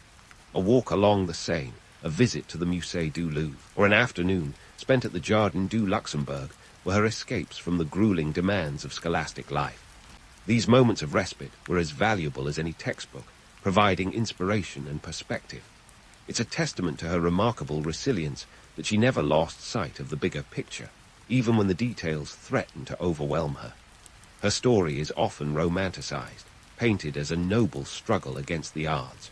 And sure, there's a certain charm to the idea of the impoverished student triumphing over adversity. But let's be real, poverty is far from glamorous.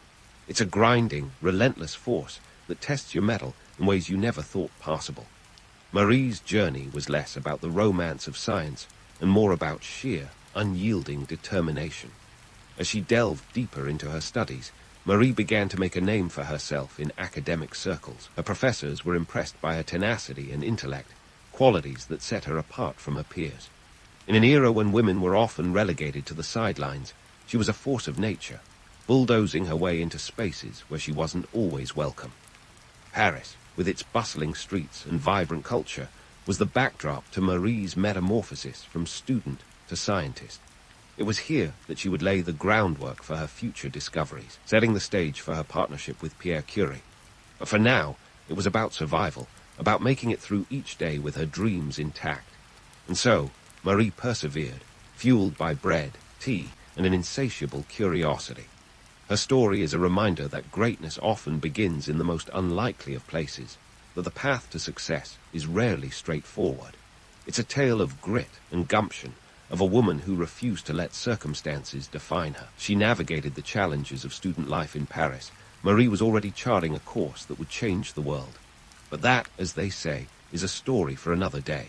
But let's not get ahead of ourselves just yet. Marie's story was still simmering, waiting for the perfect moment to boil over into the annals of scientific history.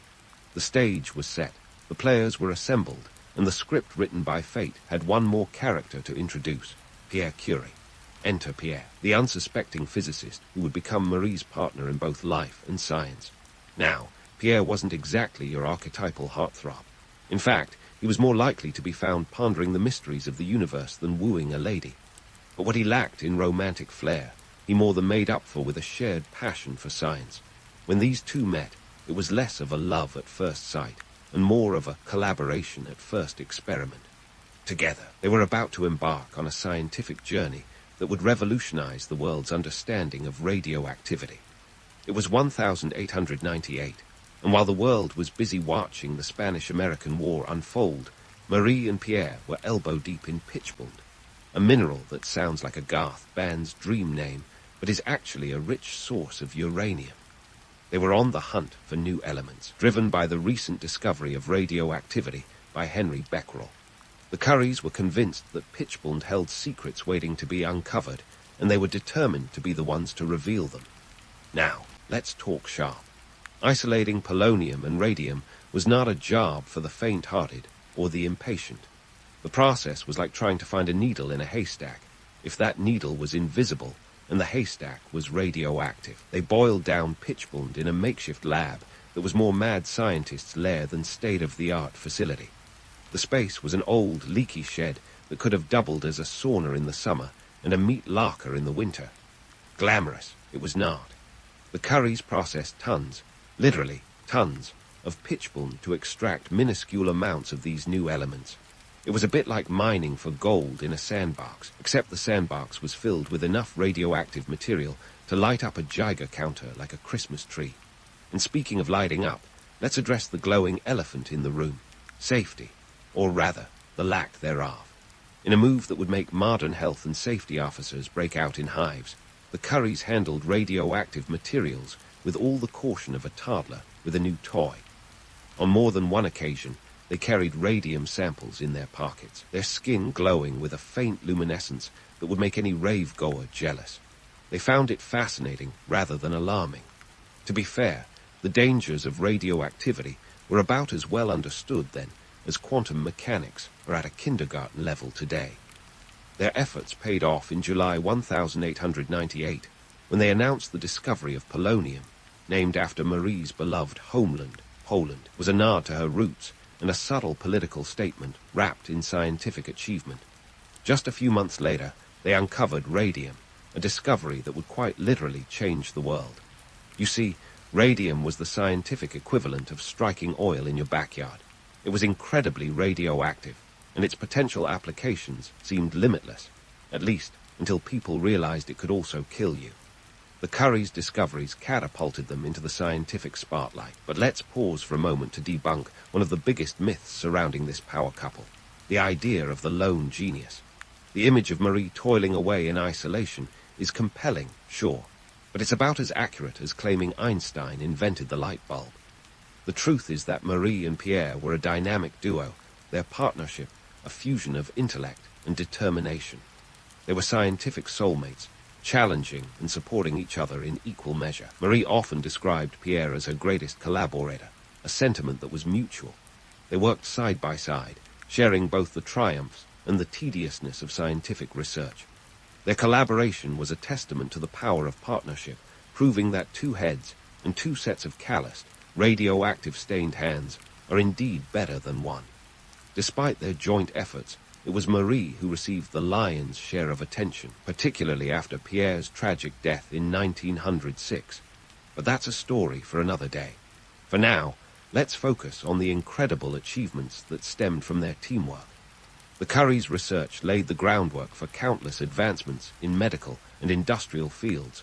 from cancer treatments to the glow-in-the-dark watch dials that were all the rage in the early 20th century.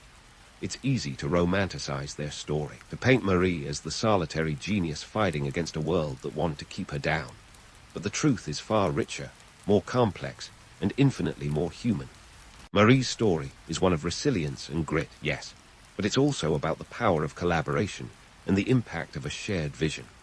As we continue this journey through Marie's life and legacy, remember that behind every great achievement are countless hours of hard work, a fair amount of luck, and often the support of those who believe in your vision.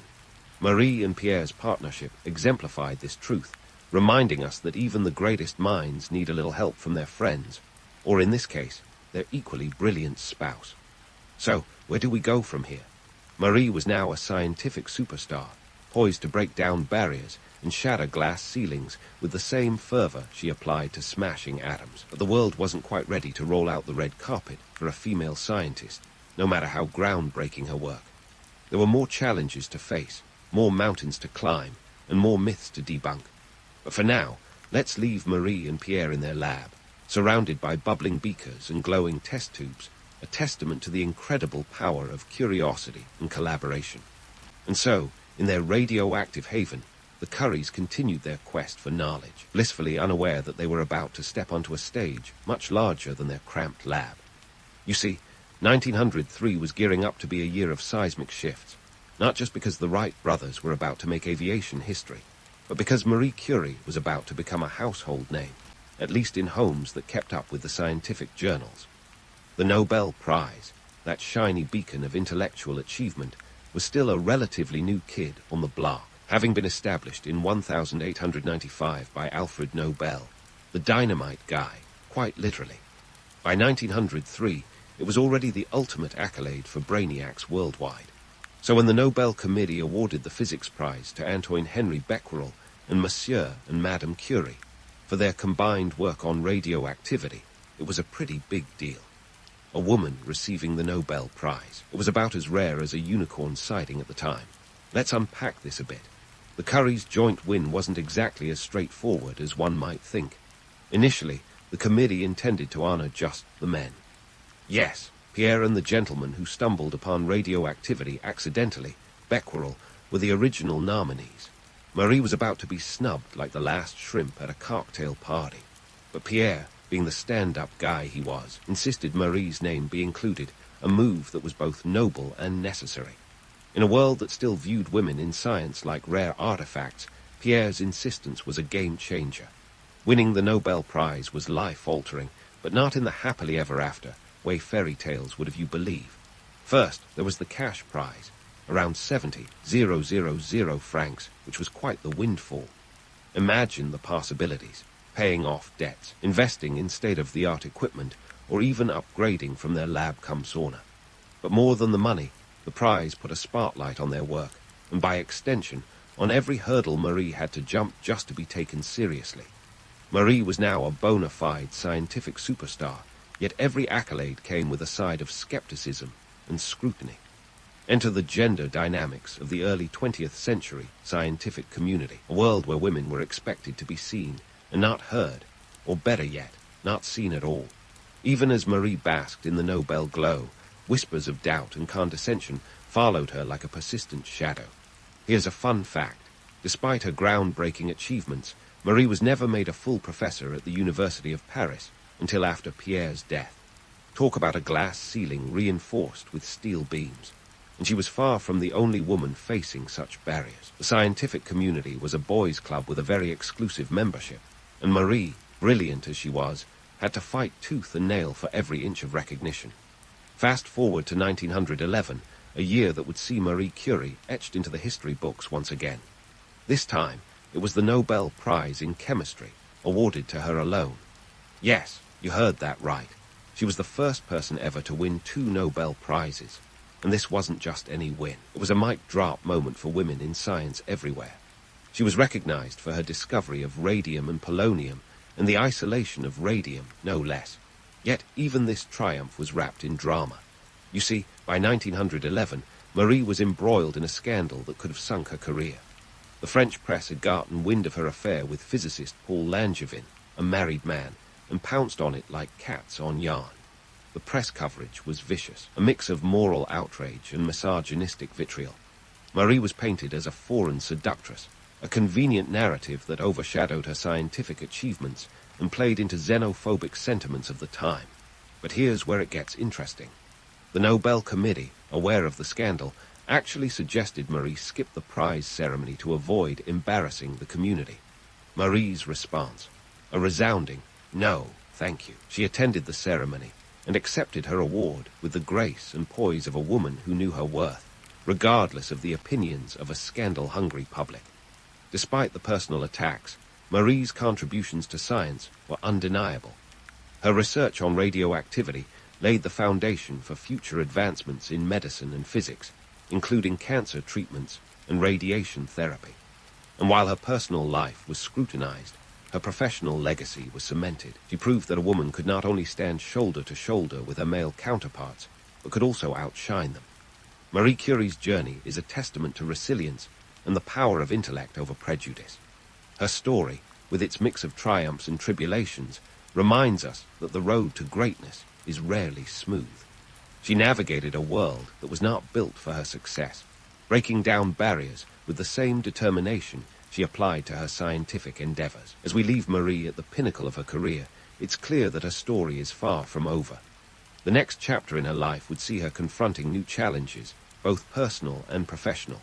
But for now, let's raise a metaphorical glass to Marie Curie, a pioneer who changed the world, one Nobel Prize at a time.